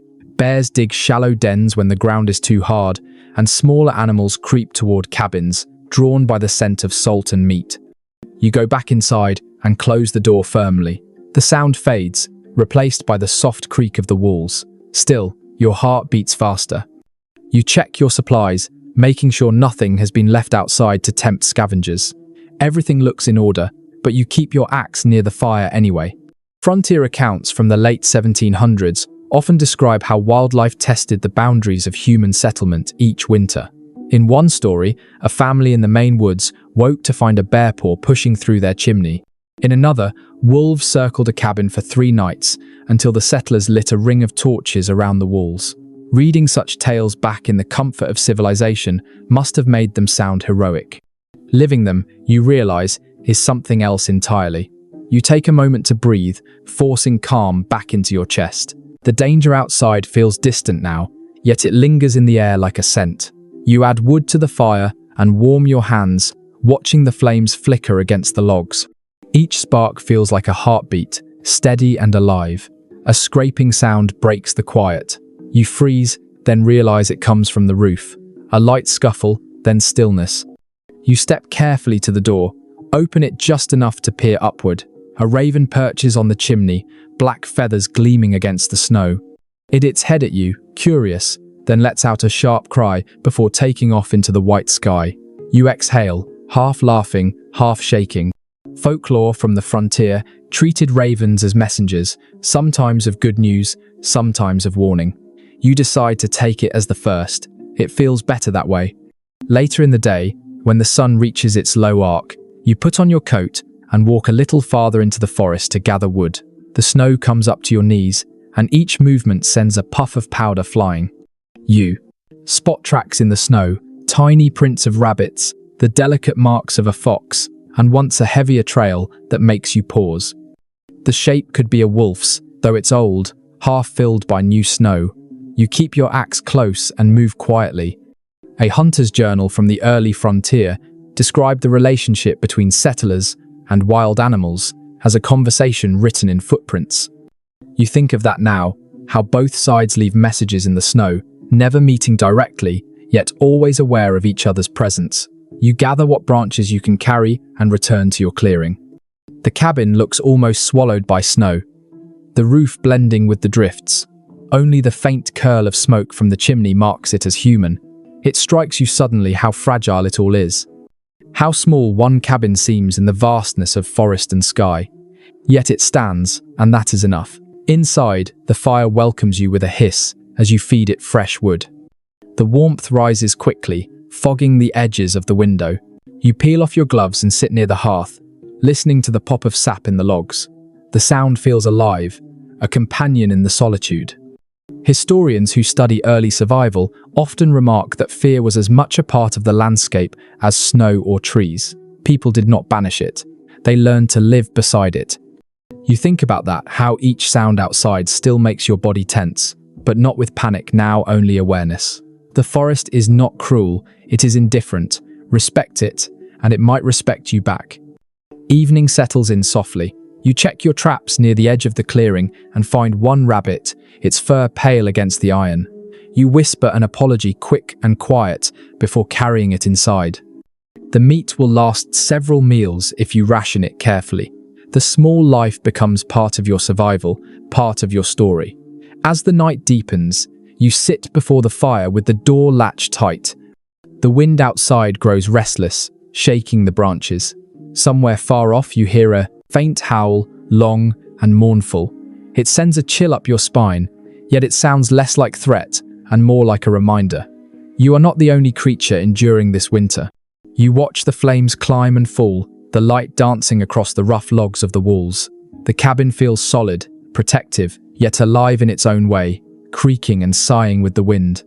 You think again of the raven, of the hidden tracks in the snow, of the balance between wildness and human will before sleep.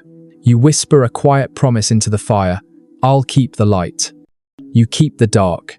The logs shift in answer, glowing brighter for a moment. You lie back on your blanket, the sound of the wind outside fading into a low hum.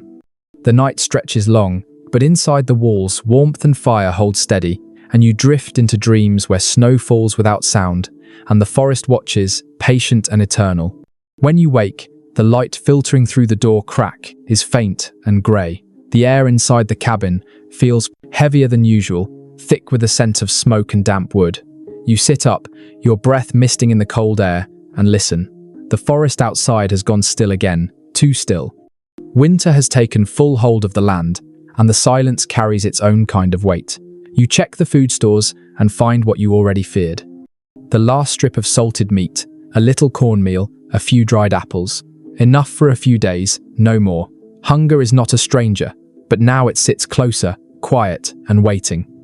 You know you will need to fish the river or trap more game before the next storm arrives. You pull on your coat and step into the freezing air. The cold cuts sharply through the wool, but you keep walking. Following the faint line of the river, you can barely see beneath its frozen skin. Your boots crunch against the thin crust of snow, and each breath burns a little.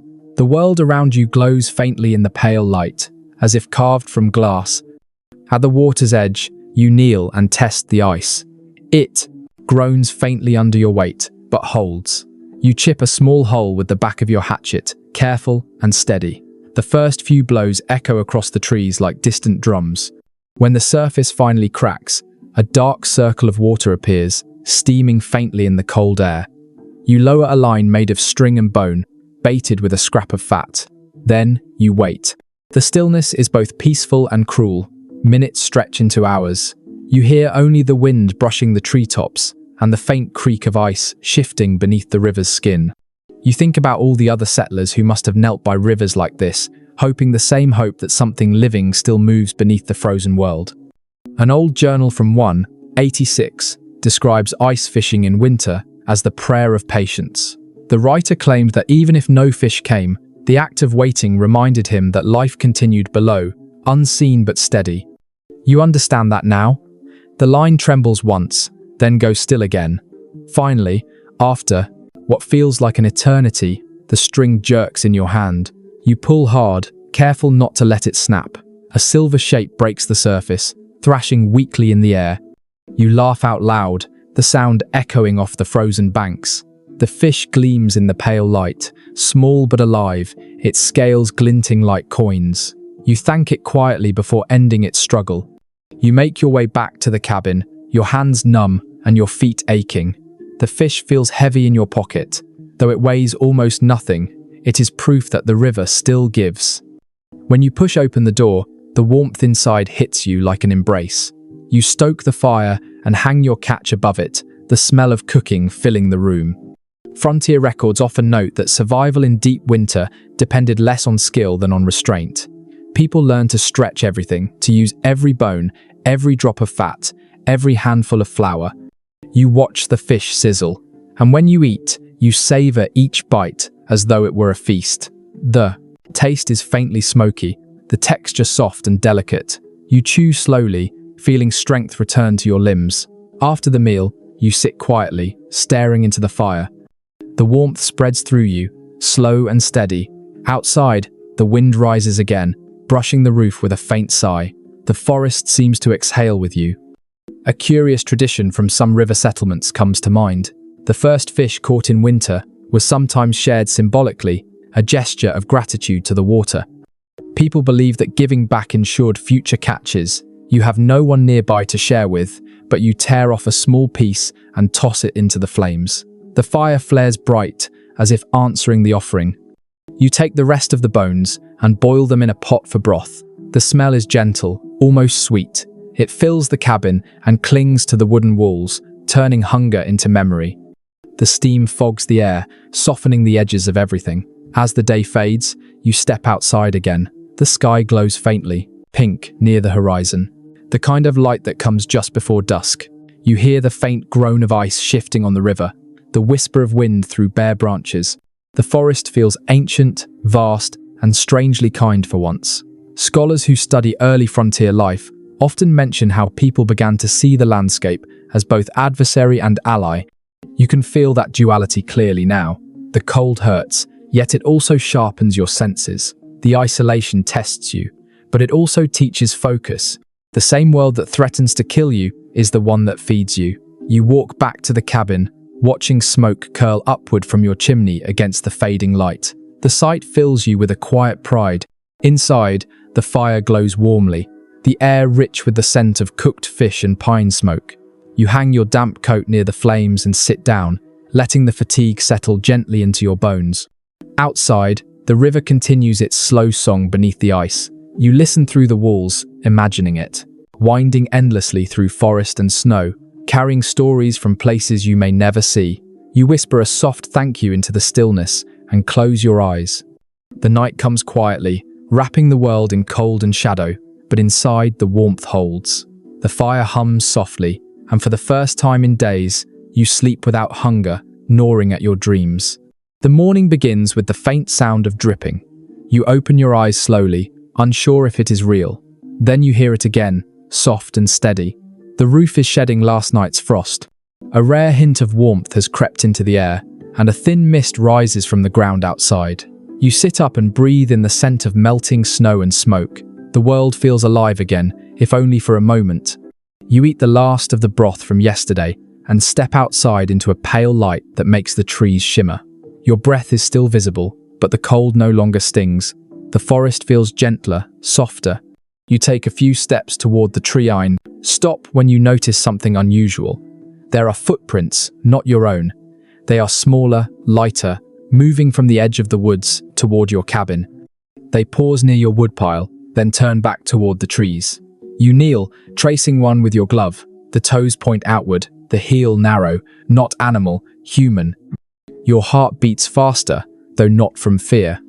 You glance toward the horizon, where the river winds between the trees, and you think of your neighbors, the family with the children, the quiet woman who left food at your door.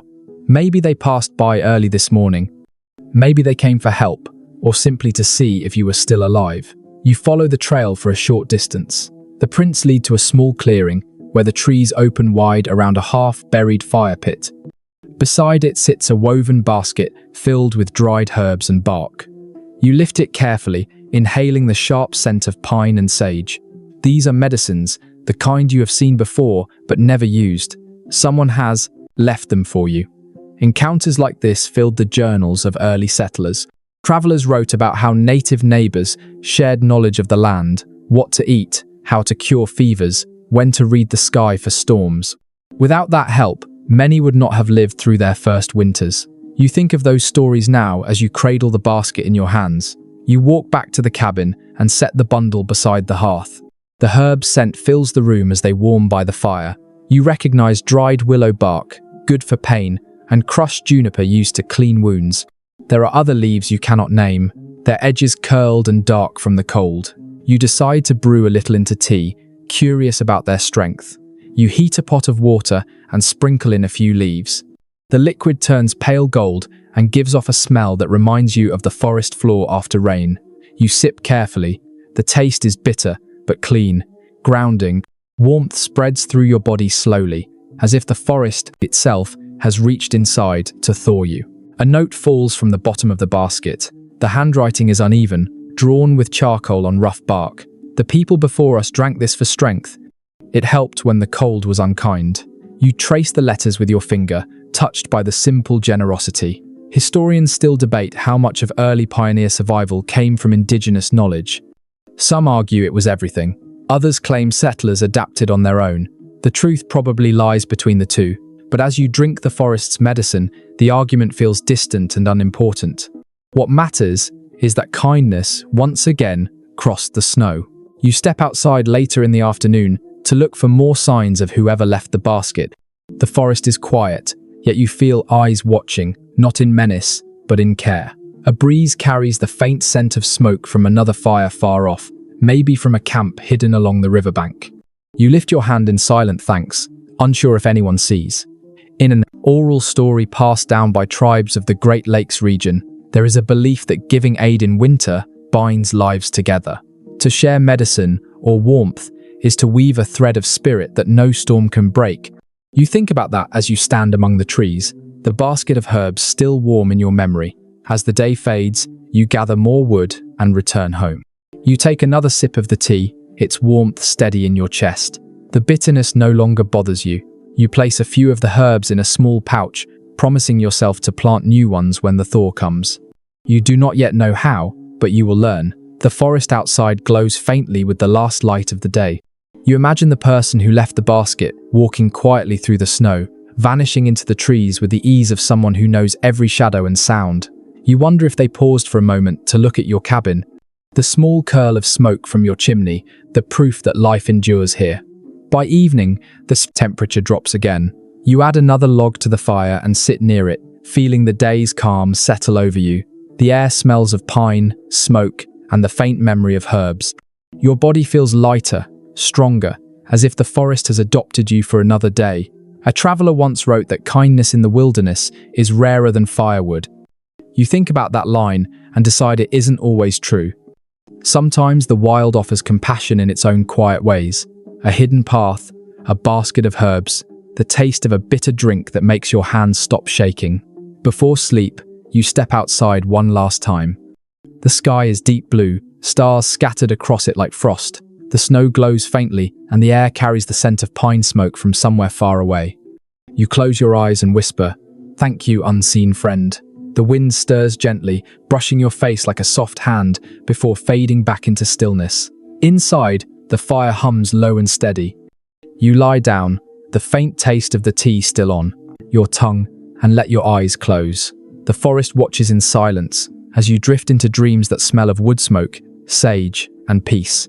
The next morning, your first breath tastes of smoke and pine.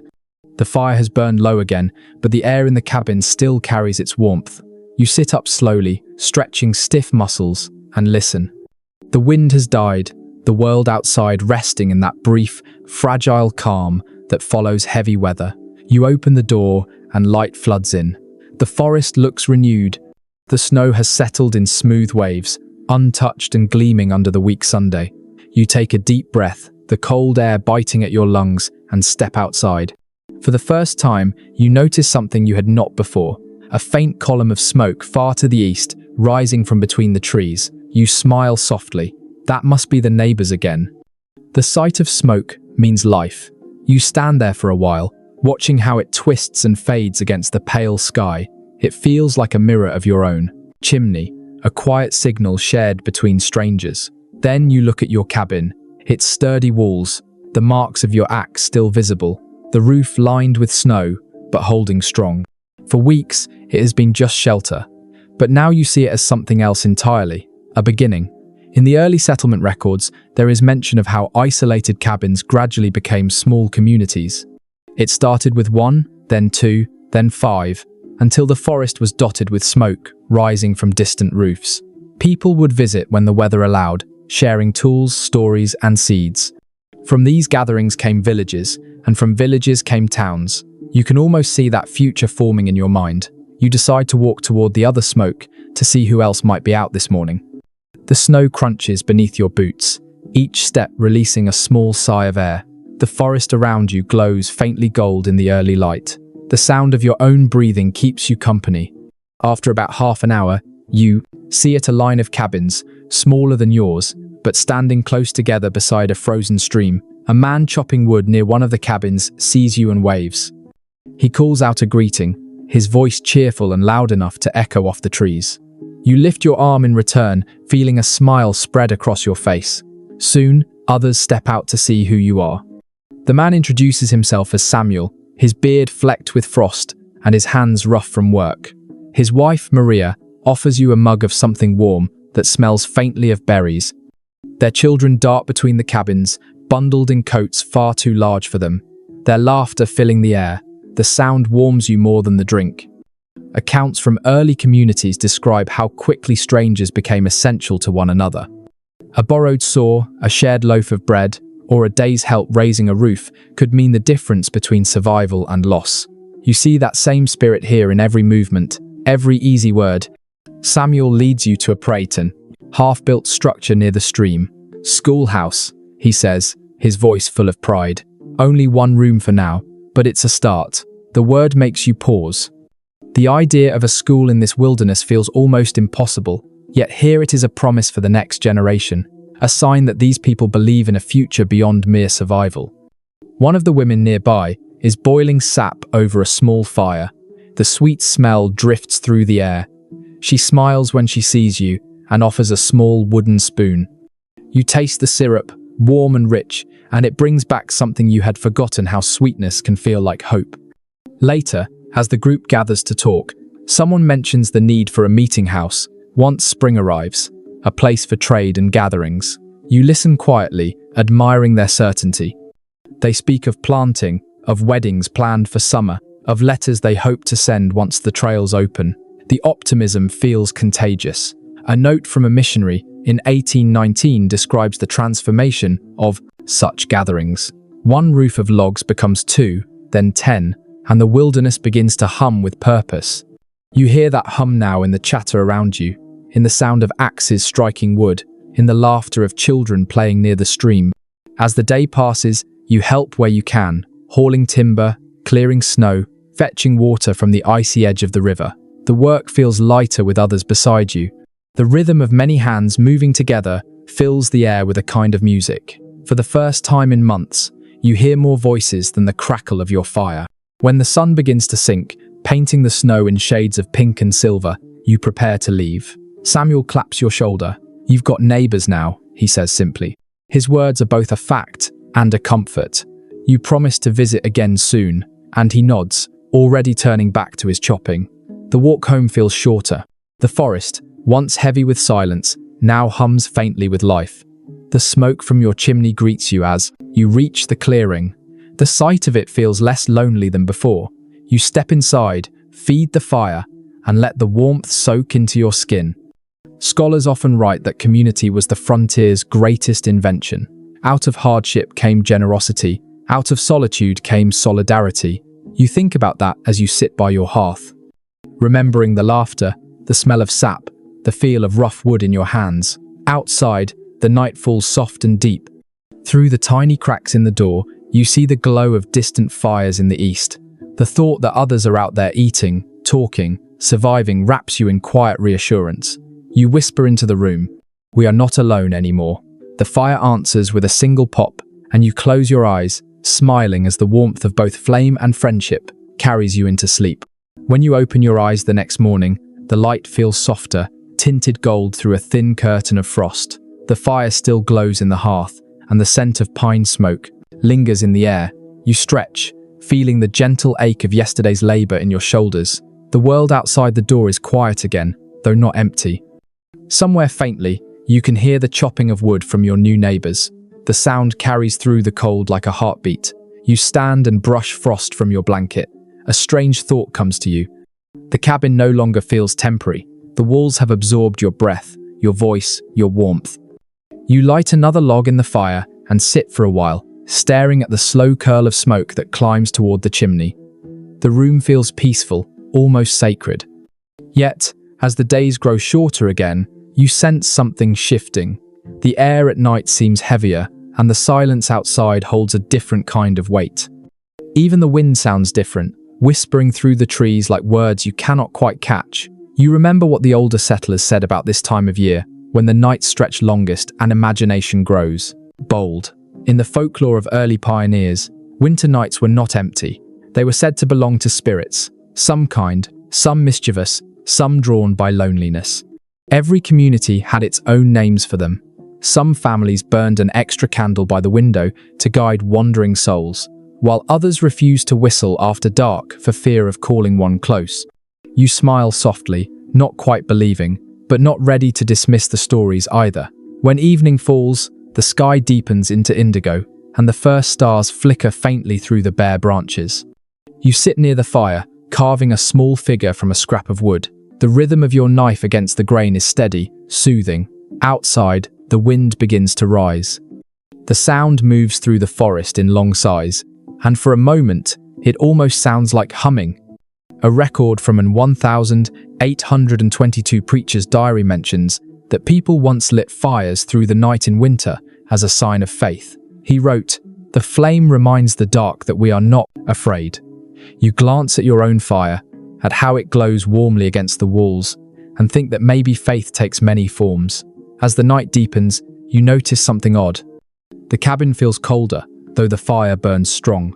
You step to the door and check the latch. It is secure. You listen. Somewhere outside, snow shifts with a slow, deliberate sound. You hold your breath, then silence. You wait another minute, hearing only the wind again, soft and steady. The sound could be anything.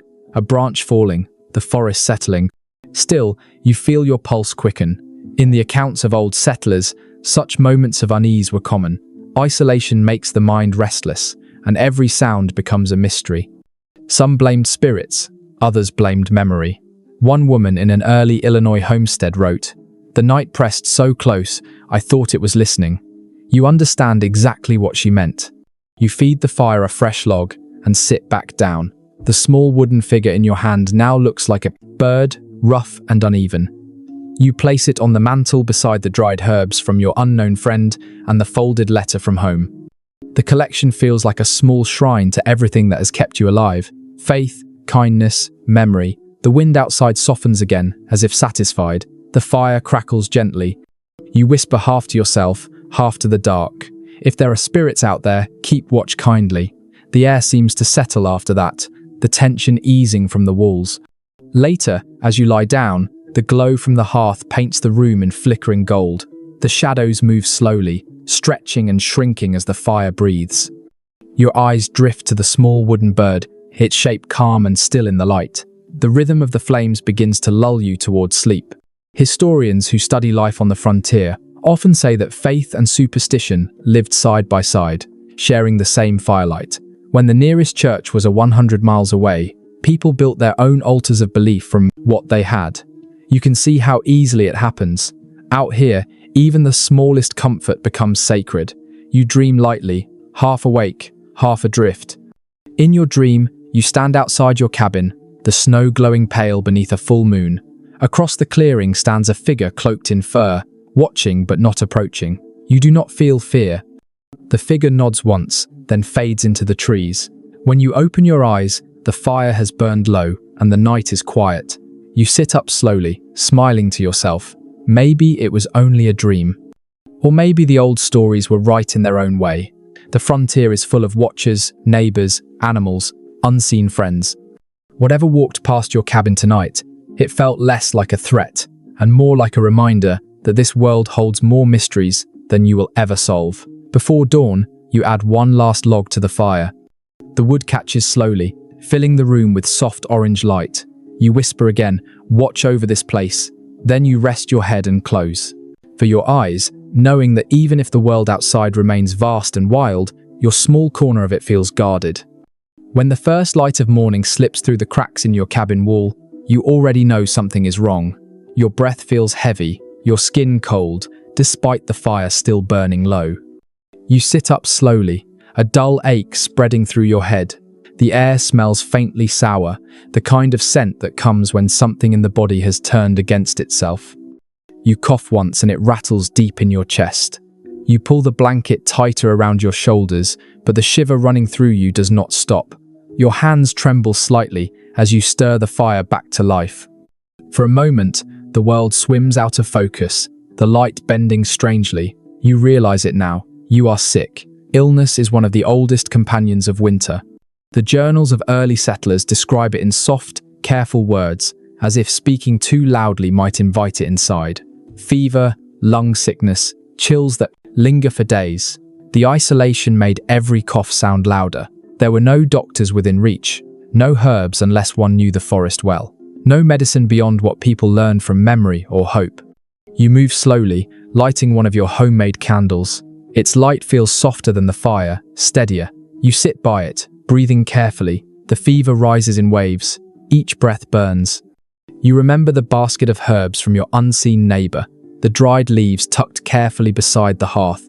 You reach for them now, with shaking hands, selecting the willow bark and juniper. You crush them gently in a pot of boiling water, the scent filling the air, sharp, bitter, alive. You sip the liquid slowly, grimacing at the taste, but it soothes your throat as it goes down.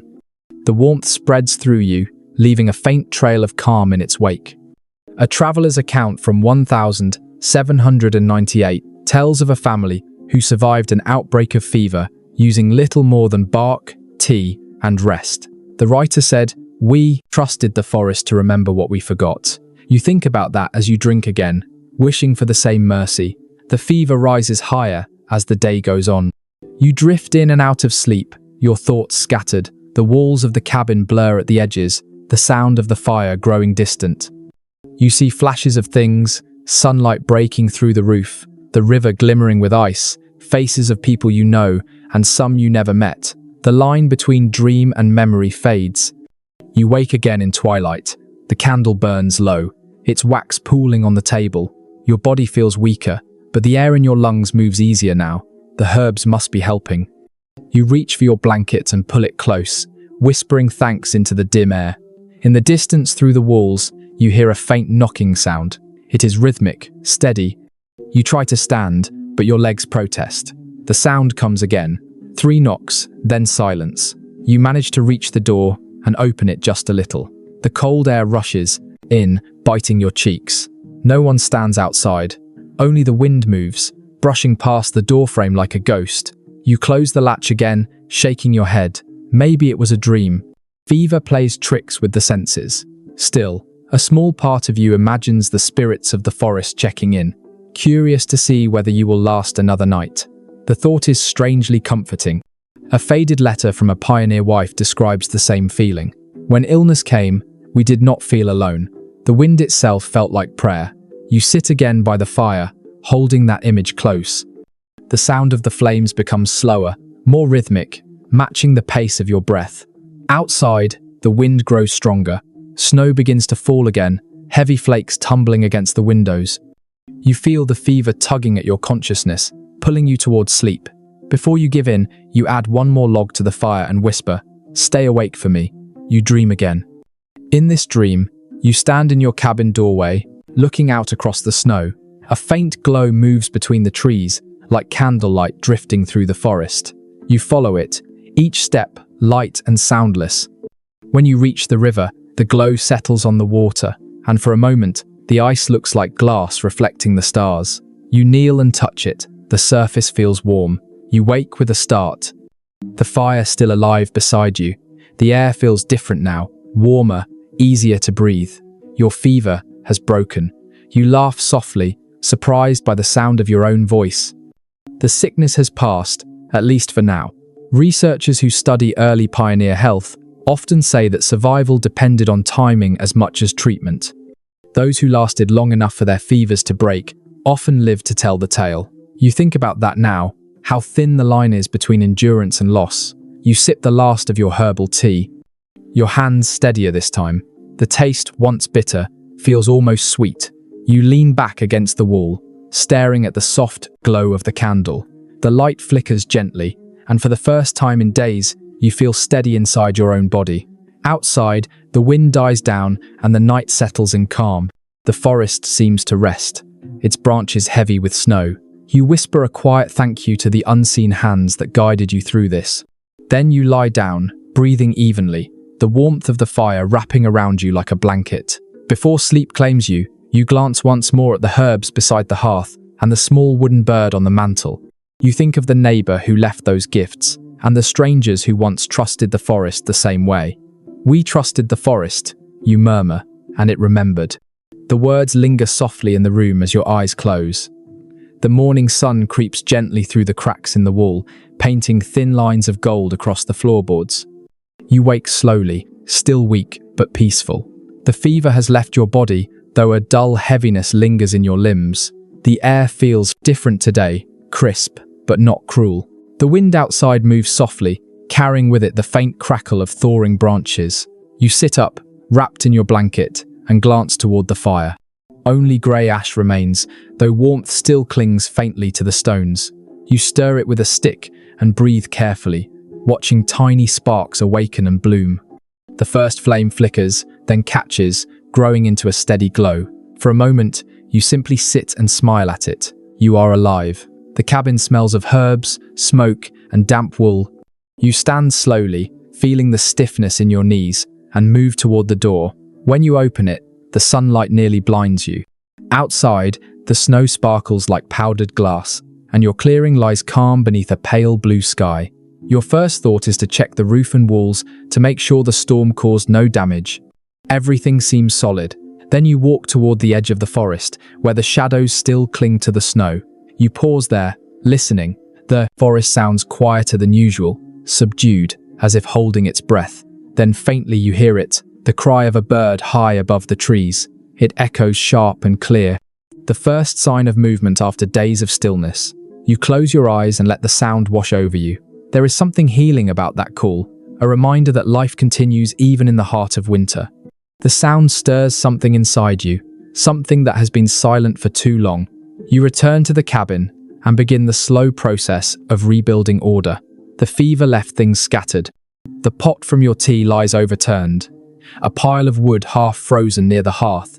You move with purpose, stacking, cleaning, sweeping. The rhythm of work steadies you, grounding you again in the real world. Early frontier journals often describe this stage after sickness as a renewal of faith. People would clean their cabins, wash their bedding, and light candles in gratitude for surviving another winter. One account from 1815 says, "Each morning we woke again felt like a birth."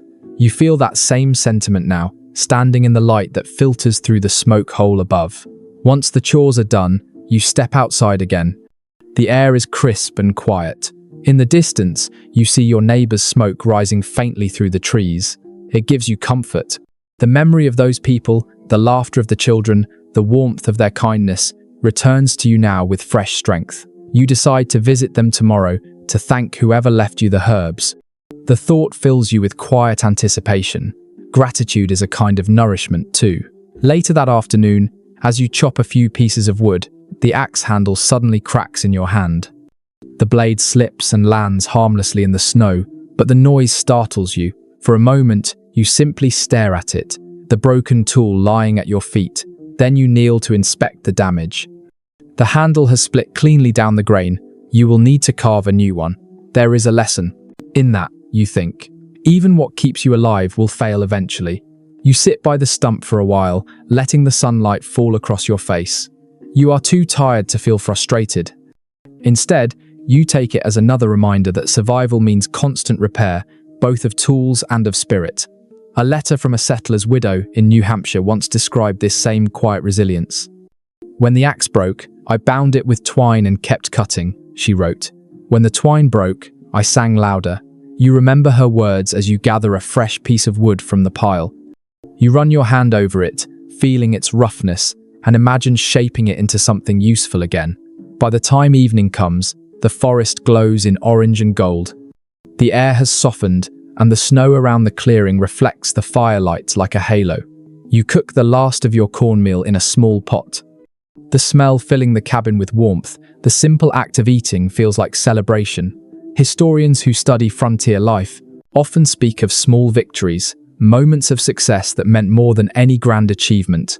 Lighting a fire, finding food, seeing smoke from another cabin in the distance. Each of these small things stitched together a life.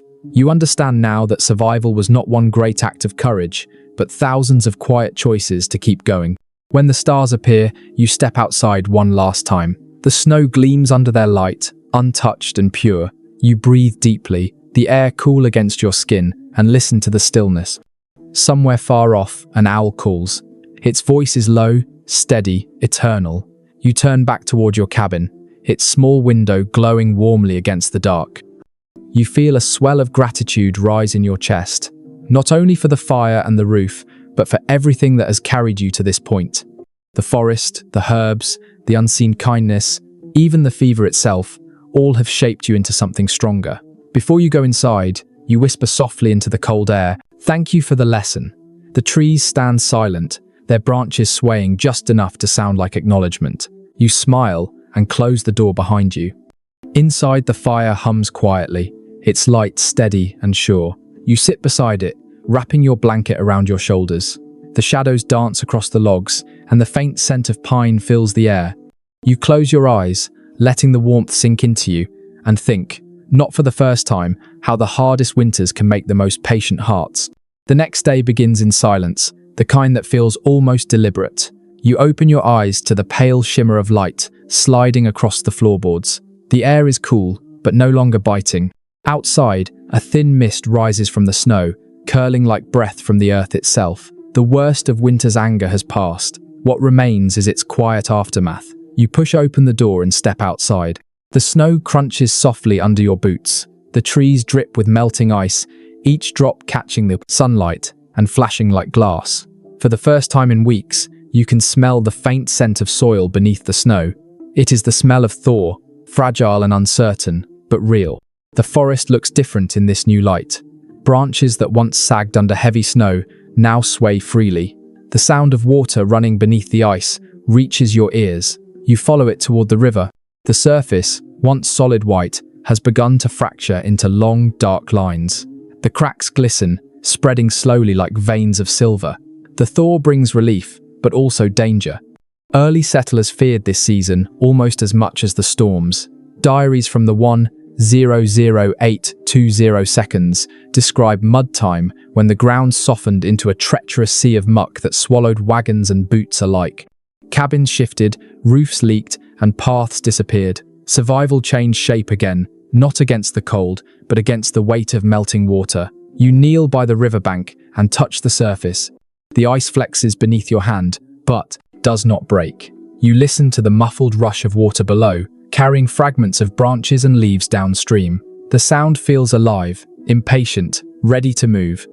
Returning to your cabin, you notice small rivulets of water running down from the roof's edge. You fetch your hatchet and dig shallow trenches to guide the melt away from the foundation. The ground squelches underfoot, soft and heavy. Each stroke of your tool sends clumps of wet earth flying. Mud spatters your boots and the lower walls, but you smile. The mess feels like progress. An entry from an early farmer's notebook records that spring cleaning began not from vanity, but necessity. When the snow melted, people dug, patched, and drained everything. The thaw revealed what winter had hidden: cracked beams, warped doors, and sometimes graves newly exposed from shallow ground. The frontier was never sentimental about rebirth, it was practical. You admire that honesty. By midday, you pause to rest, leaning on your shovel. The sky above has turned a softer shade of blue. The air carries the faintest warmth. A few small birds flit between the trees, their wings flashing grey and brown. Their chirping feels strange at first, almost too bright after months of quiet. You listen with something like awe. You decide to clean the inside of your cabin as well. You open the door wide, letting fresh air flow through. The smell of smoke and pine fills the clearing. You sweep the floor, stack the tools neatly, and shake out your blanket by the doorway. The dust rises and dances in the sunlight like fine snowflakes. For a moment, you stand there, watching the particles glow before they fade. From an old settler's journal comes a phrase that fits this feeling perfectly. Spring is not the end of hardship, but the rehearsal for it. You can feel that truth already. The river will flood, the mud will swallow paths, and hunger will test you again before the first green shoots appear. Yet, you also feel ready. As the afternoon warms, you sit outside your cabin for the first time in months. The ground is damp, but the sunlight is strong enough to dry your coat. The forest hums faintly, a sound between silence and song. You close your eyes and tilt your face toward the light. The warmth feels like something you had forgotten, something that belongs to you. A folk tradition once held that when a pioneer first felt the spring sun on their face after winter, they should speak a wish aloud. You decide to honor it. You whisper, "Let the land be kind." The words vanish into the soft air, and you watch a breeze stir through the trees as if answering. You spend the rest of the day repairing the roof, where the ice tore away a strip of bark. The scent of fresh pine fills the air again as you work. The sound of your hammer echoes across the clearing. Each strike feels rhythmic, steady, alive. By the time the light fades, the roof stands whole once more, glistening with melted frost. As evening comes, the temperature drops again, but not enough to freeze. The river murmurs softly in the distance. The sky glows violet, then deep blue, and a thin crescent moon rises over the treetops. You light your fire and sit just inside the doorway, watching the reflection of its light on the wet earth outside. A historian once wrote that the thaw marked not just the change of season, but the proof of endurance. Every cabin still standing was a record of human persistence against cold and solitude. You look at your own and understand that sentiment completely. You whisper to yourself, "We made it through." The wind stirs gently and the trees creak in quiet agreement. You smile, close the door, and return to the warmth. Inside, the fire hums softly. The air smells clean, alive with the faint scent of mud and sap carried in on your boots. You sit on the floor cross-legged and listen to the dripping outside, steady, rhythmic, like a clock counting the seconds between winter and spring. The sound becomes a lullaby, and your eyes grow heavy. Before you drift into sleep, you think of how the world changes slowly. How endurance is measured not by grand moments, but by the gentle patience to begin again each morning. You close your eyes with that thought, the fire whispering quietly beside you as the earth outside continues to melt and dream of green. The first true thaw comes suddenly. You wake to the sound of dripping everywhere, like 1,000 tiny clocks ticking all at once. The roof releases small slides of snow. The river groans and splits, and even the trees seem to sigh with relief. The air feels damp and heavy, with the smell of mud. You open the cabin door and step into a world in motion. The snow around your clearing has turned patchy and thin. Pools of water gather in hollows, reflecting the bright sky. The cold no longer bites, but seeps gently, as if testing its own retreat. You stand still for a while, watching the steam rise from the melting drifts, and realize that your first winter on this land has truly ended. You have lived through it. The ground beneath your boots is soft and unsteady, clinging to you with each step. You walk toward the trees, feeling them drip and shiver. Bits of bark peel loose, and under the melting snow, you see the dark, rich soil that will soon feed new life. A raven calls overhead, breaking the silence with a voice that sounds both harsh and alive. In the journals of early settlers, the arrival of spring was both joy and labor. One writer called it the season of fixing what the cold forgot to finish breaking. You can see why. The roof still leaks in one corner, the door drags against the frame, and the walls show lines where the clay chinking cracked in the freeze. Yet none of it feels discouraging. These are problems for the living, not for the lost. You decide to start repairs that morning. You mix fresh clay with a little moss and press it into the gaps between the logs. The scent of wet earth fills the air, blending with the smell of thawing pine. You hum quietly as you work, and your breath no longer rises in visible clouds. By midday, the clearing becomes a small sea of mud. Your boots sink deep, each step releasing a soft squelch. You laugh at the sound. A month ago, you feared the cold would kill you. Now you are grateful just to be ankle deep in the living earth again. A faint sound drifts through the forest, the rhythmic creak of wagons. You pause, listening. The neighbors are moving again, the trails open enough to travel. You catch glimpses of distant shapes between the trees, people hauling supplies, leading oxmen, calling out in short bursts of laughter. The season of work has returned, and the wilderness is waking. You remember reading once that the first frontier sawmills appeared not long after the first cabin stood. People wanted stronger walls, smoother boards, and roofs that would last. You imagine one of those mills by the river now, its wheel turning in the thawing water, filling the valley with the steady rhythm of progress. By late afternoon, the clouds gather thick and grey. The air smells of rain. You finish patching the last section of wall and stand back to admire it. The cabin looks rough but proud, streaked with mud and marked by use. It has become a living thing, weathered and strong. You light a small fire inside and dry your hands. The rain begins soon after, soft at first, then heavy. It drums on the roof and hisses on the firewood stacked outside. The sound fills the cabin completely. You sit near the hearth, smiling at how different this rain feels from the storms of winter. Then the water meant danger. Now it means renewal. Records from frontier towns describe how the first spring rains washed away more than dirt. They washed away fear. One family wrote that they would sit quietly during the first storm, letting the sound of rain remind them that life was beginning again.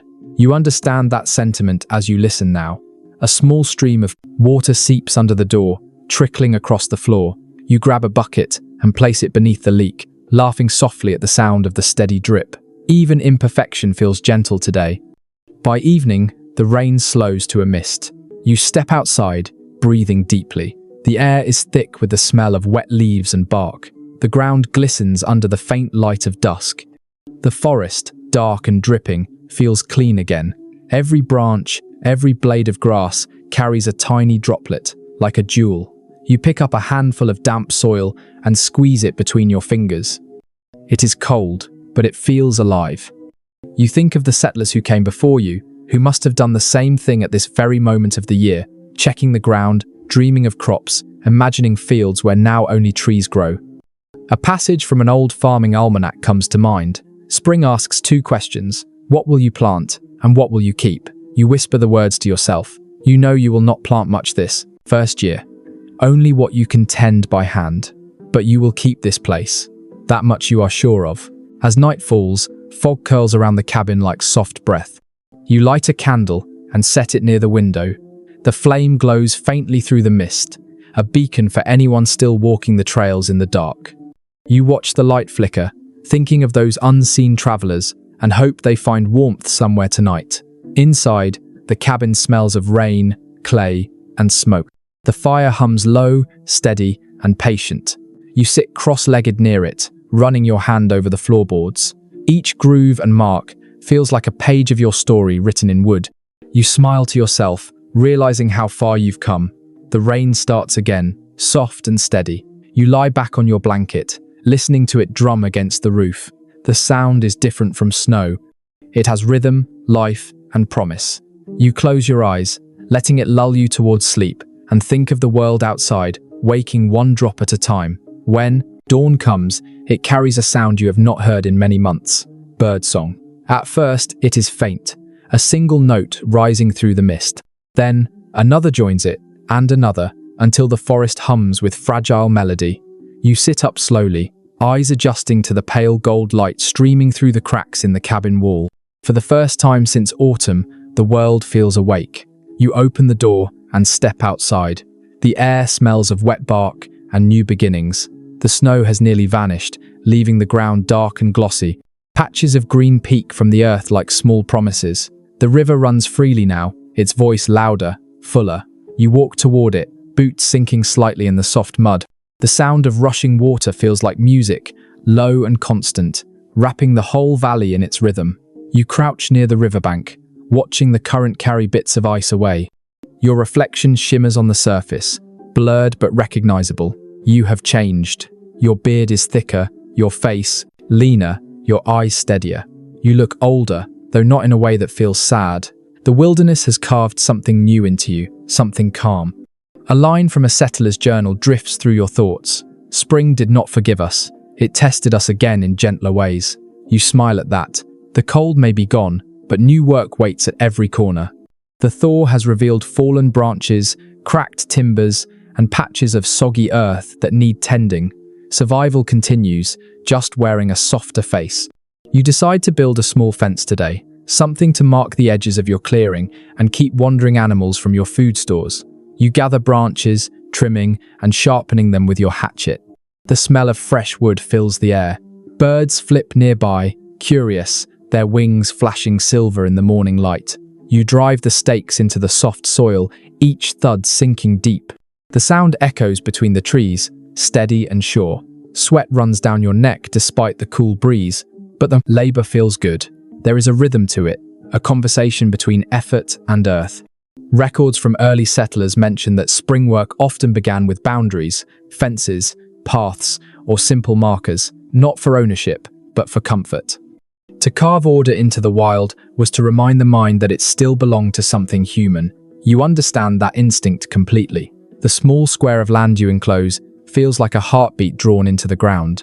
At midday, you rest beside the river, eating a few dried apples from your last supply. Their sweetness tastes brighter now, perhaps because hunger no longer sharpens every bite. The sound of the river lulls you. You lean back against a log, feeling sunlight warm your face. For a moment, you close your eyes and simply listen to the rush of water, the chirping of birds, the faint creak of the trees. Life hums quietly all around you. A memory surfaces. Your first days here, when silence was your only companion. Back then, every noise made you reach for your axe. Now, those same sounds feel like company. You smile at how your mind has changed, how fear has softened into awareness. By afternoon, clouds gather again, but not the grey masses of winter. These are softer, brighter, drifting lazily across the sky. A warm wind moves through the clearing, carrying the scent of earth and sap. You can almost taste the coming season. You decide to check your traps near the forest's edge. The snow there has melted into deep mud, and your boots sink with every step. 2 of the traps are empty, but the third holds a rabbit, quick and healthy. You whisper, "Thanks," and end its struggle swiftly, the way you were taught. As you carry it home, you feel no guilt, only gratitude. In the writings of early frontier preachers, you once read a reflection that said, "Each life taken fed another," and in that exchange was sacred order. You think of that as you prepare the meat by your cabin, using every part you can. Nothing is wasted. The bones will strengthen the soil when the time for planting comes. As the sun lowers, your fence stands complete. It is uneven and rough, but solid. You run your hand along the wood, proud of its stubbornness. The wind rushes through it with a low hum, as if approving. The sight of it fills you with quiet satisfaction. You have taken another step toward belonging. Evening drifts in slowly. The sky turns soft pink, and the river glows with the fading light. You cook the rabbit over the fire, the scent rising into the air like a message to the forest. When you take the first bite, the flavor feels like more than food. It tastes of endurance, of months of hunger and hope converging into one simple, perfect meal. An old folk saying claimed that the first spring meal taken outdoors made the soul stronger. You eat slowly, watching the last of the sunlight slip behind the trees. The warmth of the fire and the steady rush of the river blend into one sound, gentle and familiar. As night settles, you lean against the cabin wall, staring up at the stars. The air feels different now, no longer hostile. The same forest that once threatened to bury you now feels like a guardian. You can sense the earth waking under your feet, restless with life that has waited for months. You whisper quietly, "It's starting again." The words drift into the night, carried by the wind toward the river, toward the dark silhouettes of trees. You close your eyes, listening to the rustle of branches and the soft crackle of the fire. The rhythm of the thaw fills your ears. You stay awake for a while, not out of fear, but gratitude. The night no longer feels endless, it feels alive. When sleep finally comes, it comes easily, like water finding its way home. When you wake, sunlight is pouring through the doorway in a bright golden stream. The air carries a warmth that feels unfamiliar after so many months of frost. You step outside barefoot, the ground damp but soft beneath your feet. The smell of earth is thick and sweet. Every sound, from the buzz of insects to the faint splash of the river, seems amplified, as if the world itself is stretching after a long sleep. You look up. The trees are budding. Tiny green leaves shimmer like small coins in the morning light. You can almost hear them unfurling. The forest, once skeletal and grey, is coming alive again. The first true spring has arrived. You stand in the clearing for a long while, breathing in the air. Somewhere above you, a woodpecker drums on a hollow trunk. A squirrel darts between branches, scattering droplets of melting ice. The sight fills you with quiet wonder.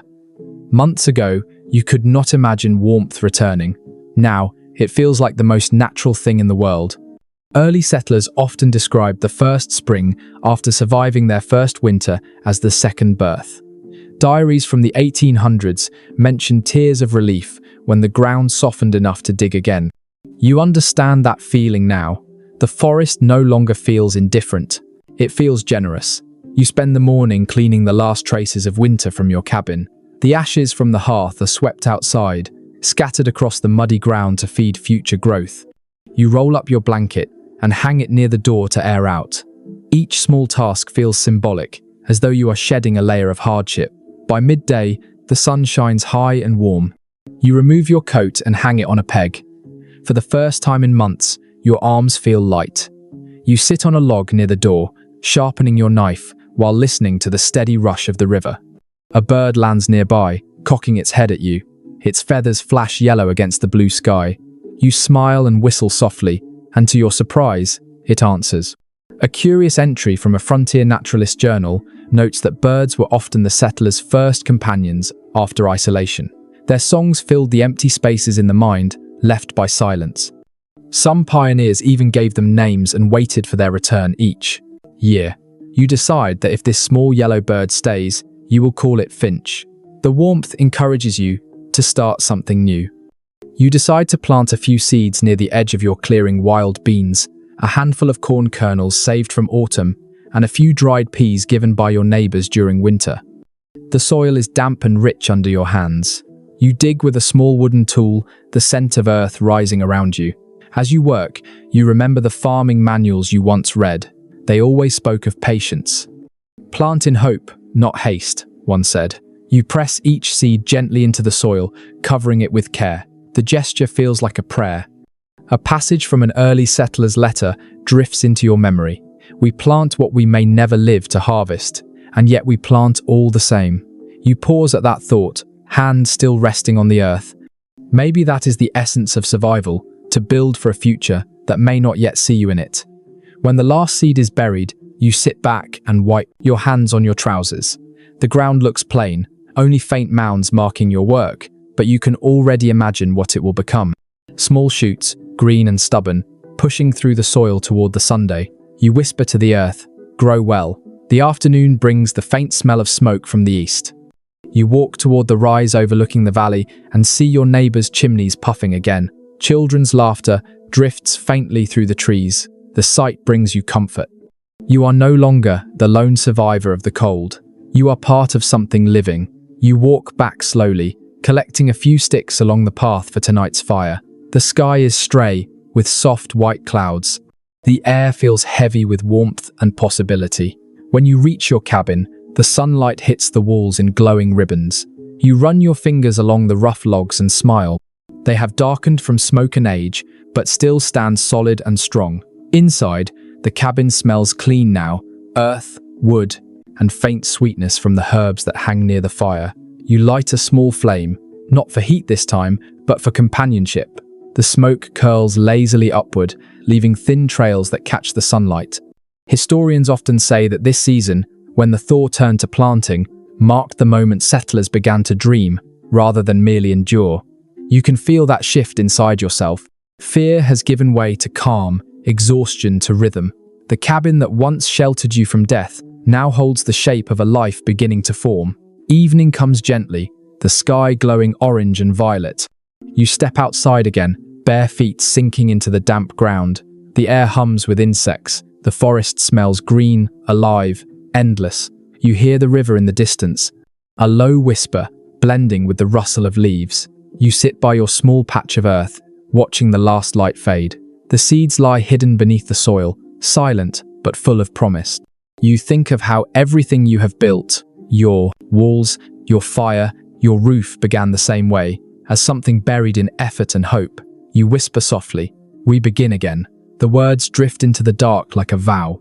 The first stars appear above the trees, shimmering faintly in the cool night. You stay there until the air cools and your eyelids grow heavy. Then you return to your cabin, where the fire glows quietly waiting. You lie down with the scent of earth still on your hands.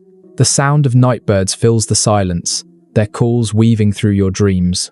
Sleep comes easily, gentle and deep, carrying you forward into the bright season that is only just beginning.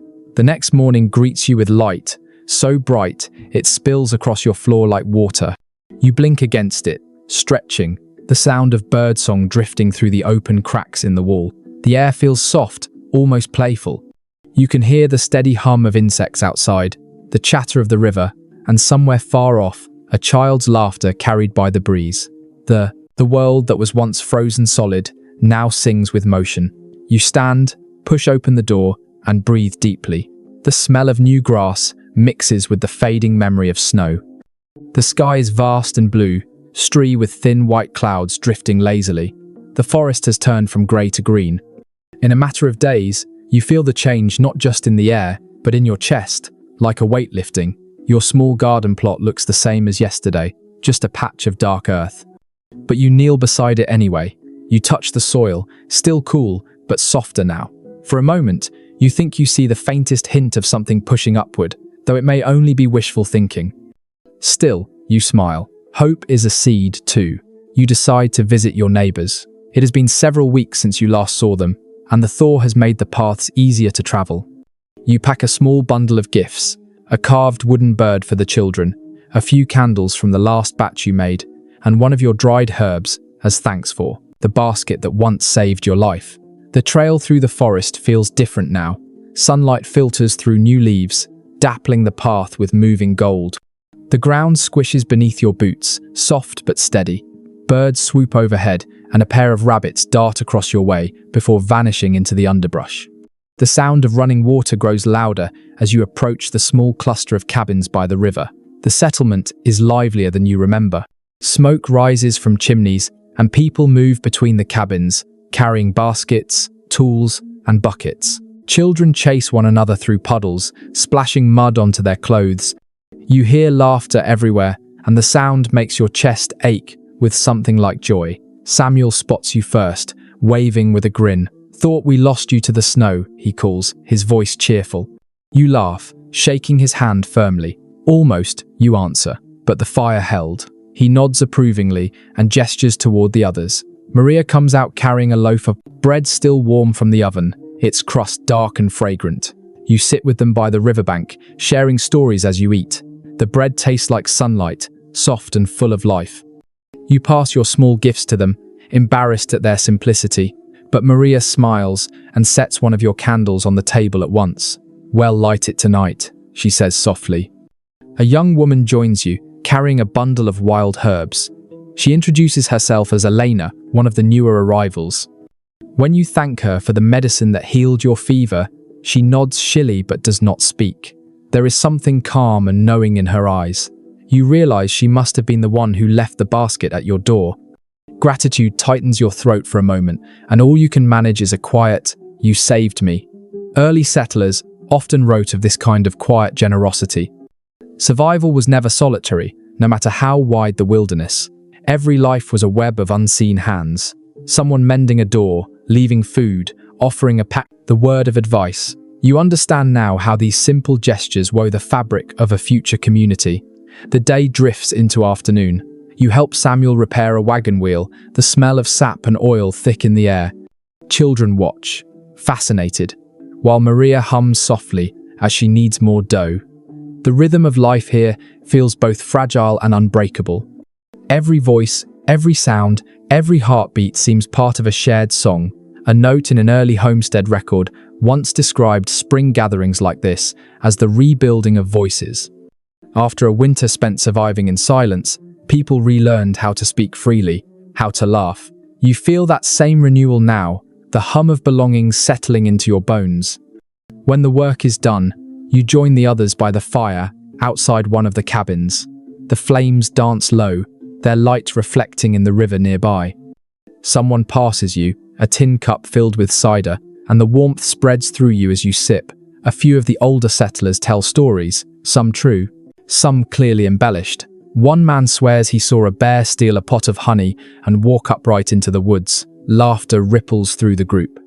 As the stars appear, Maria lights your candle and places it on a flat stone beside the fire. Its small flame glows steady, flickering gently in the night breeze. The others grow quiet, watching it. There is something sacred about that moment. One small light born from survival, now shared among friends. You sit in silence, feeling the warmth of the fire on your hands and the cool of the night on your back. The river murmurs nearby, steady as a heartbeat. The candle burns low, but its glow remains strong. You think of how far you have come since the days when silence meant fear. Now it feels like peace. Before you leave, Samuel presses a small sack of seeds into your hand. "For the next season," he says simply. You nod, too moved to speak. The gesture feels heavier than words.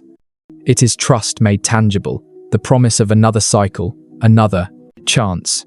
You walk home by moonlight, the forest bright with silver light. The air hums with frogs and the rustle of small animals. When you reach your clearing, your cabin stands quiet, its roof gleaming faintly under the stars. You light a new fire and place your candle beside it, letting its last glow mix with the flames. You sit for a long while, watching the two lights dance together. Your world feels larger tonight, connected by threads of warmth that stretch through the dark woods to other fires, other hearts. You whisper softly, "We are no longer alone." Then you let the sound of the night carry your words away. Sleep comes gently, and this time you dream not of storms, but of open fields full of light and song. The sun rises early now, spreading a soft gold glow across the clearing. You wake to its warmth on your face, blinking against the light that filters through the cracks in the wall. Outside, birds fill the air with their endless chatter, the forest alive with motion. The long shadow of winter has faded completely. Every sound, every scent, every breath feels lighter. You push open the door, the hinges groaning softly, and step into the morning. The grass, still damp with dew, sparkles under the sunday. The air smells of wet soil and blooming buds.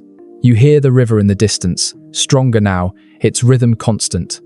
You close your eyes for a moment and let the sunlight rest on your skin. The cold season feels like another lifetime. Your small garden has changed overnight. Tiny green shoots have broken through the soil, fragile yet defiant. You kneel beside them, brushing the dirt lightly from their leaves. The sight fills you with quiet awe. These are the first living things you have grown here, the first proof that this land now answers your care. In the journals of early farmers, there are countless notes about this moment. The first sprout makes a believer of any skeptic. One wrote, "You understand that now. These plants are not just food. They are faith made visible." You spend the morning tending them, pulling stray weeds and turning the soil around the roots. The sun warms your back, and the work feels gentle compared to the harsh tasks of winter. You hum softly as you work, a habit that has lingered from those long silent nights when song was your only company. Afterward, you take a walk down to the river. The ground squelches beneath your boots, but the air is sweet and filled with promise. The river has grown wide and fast from the meltwater, its surface glimmering in the light. You crouch and watch small fish dart beneath the surface. For a moment, you see your reflection ripple and break apart, replaced by the movement of water. You smile to yourself, thinking how fitting it is that the land has learned to reflect life again. At the far edge of the bank, you spot a few of your neighbors. Samuel is helping his eldest son repair a fishing net, while Maria kneels by the water washing clothes, her sleeves rolled to the elbow. You wave and she waves back, her face bright with a spring smile. She calls out, "You'll come tonight, won't you?" You frown for a moment, then remember it's the gathering they mentioned, the first of the season to mark the turning of winter into growth. You nod, and she laughs, "Bring something warm to drink." These gatherings were part of every settlement's rhythm. Historical accounts describe them as celebrations of survival, moments to remember what was endured and what was yet to come. Some called them Thor feasts, others return nights. The names hardly mattered. What mattered was that people came together again after the silence. You spend the rest of the day preparing for it. You take your last candle, the one you promised to save for the Thor, and trim the wick.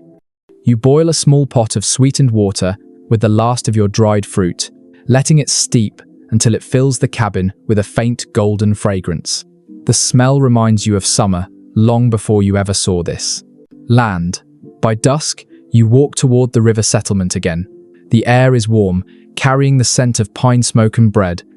The path is lit by small fires burning along the way, flickering like amber eyes in the trees.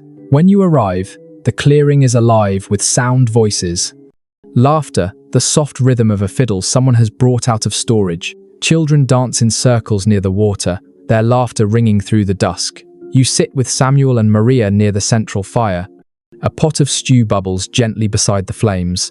The warmth from the fire touches your face, and you feel an ache of contentment. The neighbors pass around bowls, mugs, and stories. Someone sings an old song from across the sea, slow and wistful, and for a few moments, every voice joins in the chorus. A traveler's journal from 183 describes these moments as the first proof that joy could grow from the same ground that held our fear. You think about that line as you look around. The people here are worn but shining. Their laughter rises above the crackle of flames, their faces golden in the light. The forest, once so full of silence, now hums with human sound. Later, as the night deepens, Maria brings out a small loaf of bread and breaks it into pieces, passing them around the circle. "To spring," she says, her voice steady. "To the living and to those who taught us how." The words hang in the air, gentle but powerful. You feel them settle into your heart like warmth spreading from the fire itself. You take a piece and lift your cup to endurance. You add softly. A murmur of agreement moves through the group. For a moment, everyone falls silent, gazing into the flames as if they can see all the winters behind them and all the summers ahead. The stars appear slowly above the clearing. The air cools but remains kind. You lean back on your hands, feeling the damp grass beneath your palms, and watch the embers rise into the night. The sound of the fiddle starts again, slow and sweet, and the children resume their dance. You find yourself smiling without realizing it. When the gathering ends, you walk home in quiet peace. The forest is still, except for the faint murmur of frogs by the river. The moonlight pools between the trees, silver and soft. You carry the last of your candlelight in a tin holder, its small flame swaying with your steps. Your cabin waits ahead, warm and familiar. When you step inside, you set the candle on the table and let it burn down to the last inch. You sit in its glow, thinking of all that has changed. The cold that once ruled this place has faded, but its memory has not. It has shaped you into someone who can meet warmth without taking it for granted. You whisper to the fading flame, "We have learned how to live." The wick glows red, then dies into a curl of smoke. You smile, stretch out near the fire, and close your eyes, knowing that the hardest chapter has ended and a gentler one has begun. The morning air carries the scent of wet grass and wild flowers. You wake slowly, your body loose, the sound of the river outside soft and steady. The sunlight filtering through the cracks paints golden ribbons across your blanket. For a long time, you simply lie there, breathing in the peace that fills your cabin. It is strange to think that the same place once echoed with the chill of fear. Now, it hums quietly with life. You rise, stretch, and open the door. The clearing before you glows under the early light. Dew clings to every blade of grass. The small patch of crops by your cabin has grown. Tiny green leaves tremble in the breeze. You walk barefoot to them, kneel and touch the cool earth. The soil feels warm beneath your fingertips, soft and full of promise. A bluebird lands on a branch nearby, singing a clear, bright note. You smile and hum along without thinking. The tune feels like a memory from another life, though you cannot recall where you first heard it. The bird hops closer, bold and curious. You whisper, "Stay as long as you like." You look around the clearing and see how much has changed. The fence stands firm, weathered, but solid. The chimney leans slightly, but still sends up a steady curl of smoke. The logs of the cabin are darkened by sun and rain, but they gleam faintly in the morning light. You built this. You made a home where there was once only cold and emptiness. Frontier records often describe this moment of stillness, the pause between survival and the next challenge. "We had learned to breathe again," one settler wrote. You feel that truth as the air moves gently through your hair. The wind carries warmth instead of threat. After breakfast, you walk down to the river to fetch water. The surface shimmers and small fish flash beneath it. You cup your hands and drink, the water cold and sweet. Across the bank, the trees sway slowly, their leaves whispering together, like a conversation you are almost able to understand. You notice that your reflection looks different now. The fear that once clung to your face has faded. What remains is something quieter, steadier. The river has seen you in every season, building, freezing, fighting, resting, and still it runs beside you. In an old letter, written by a settler to her sister back east, she said, "The land taught us patience, and in return, it forgave us." You feel that forgiveness now in the gentle bend of the trees, in the softness of the soil beneath your feet. You no longer fight this place, you move with it. When you return to the cabin, the smell of wood smoke greets you. You sit by the door with your back against the wall, watching the sunlight climb higher. The forest hums faintly in the distance, frogs, birds, and the buzz of insects blending into one song. The stillness no longer feels like solitude, it feels like belonging. You think of your neighbors by the river, their laughter still echoing faintly from last night. You think of Elena's quiet kindness, of Samuel's easy strength, of Maria's smile as she passed you bread. These people are the threads that now tie you to this land. You are not just surviving beside them. You are part of something that will grow long after your hands are gone from the soil. Scholars writing about early America often say that community was the first real crop ever planted here. It grew from shared firelight, from simple acts of care, from the habit of checking on one another when the snow piled high. You smile, remembering how a stranger's basket of herbs once pulled you back from fever. That too was a kind of planting. The sun climbs higher, warming your skin. You can hear distant chopping, someone splitting wood already, getting ready for the next turn of the seasons. The work never ends, but now it no longer feels like struggle, it feels like rhythm. You spend the afternoon tending your plants, mending a loose board near the door, and cleaning the small tools that once felt like lifelines. Each scrape of your knife, each soft brush of soil carries a quiet gratitude. As the day fades, you light one more fire, not for warmth, but to watch the flames dance. The sky turns violet, then deep blue. The first stars appear, their light reflecting off the slow, dark river. The air cools, carrying the scent of pine and wet earth. You listen to the chorus of frogs, steady and calm. A passage from a traveler's diary returns to you. The fire spoke softly to the ones who had endured.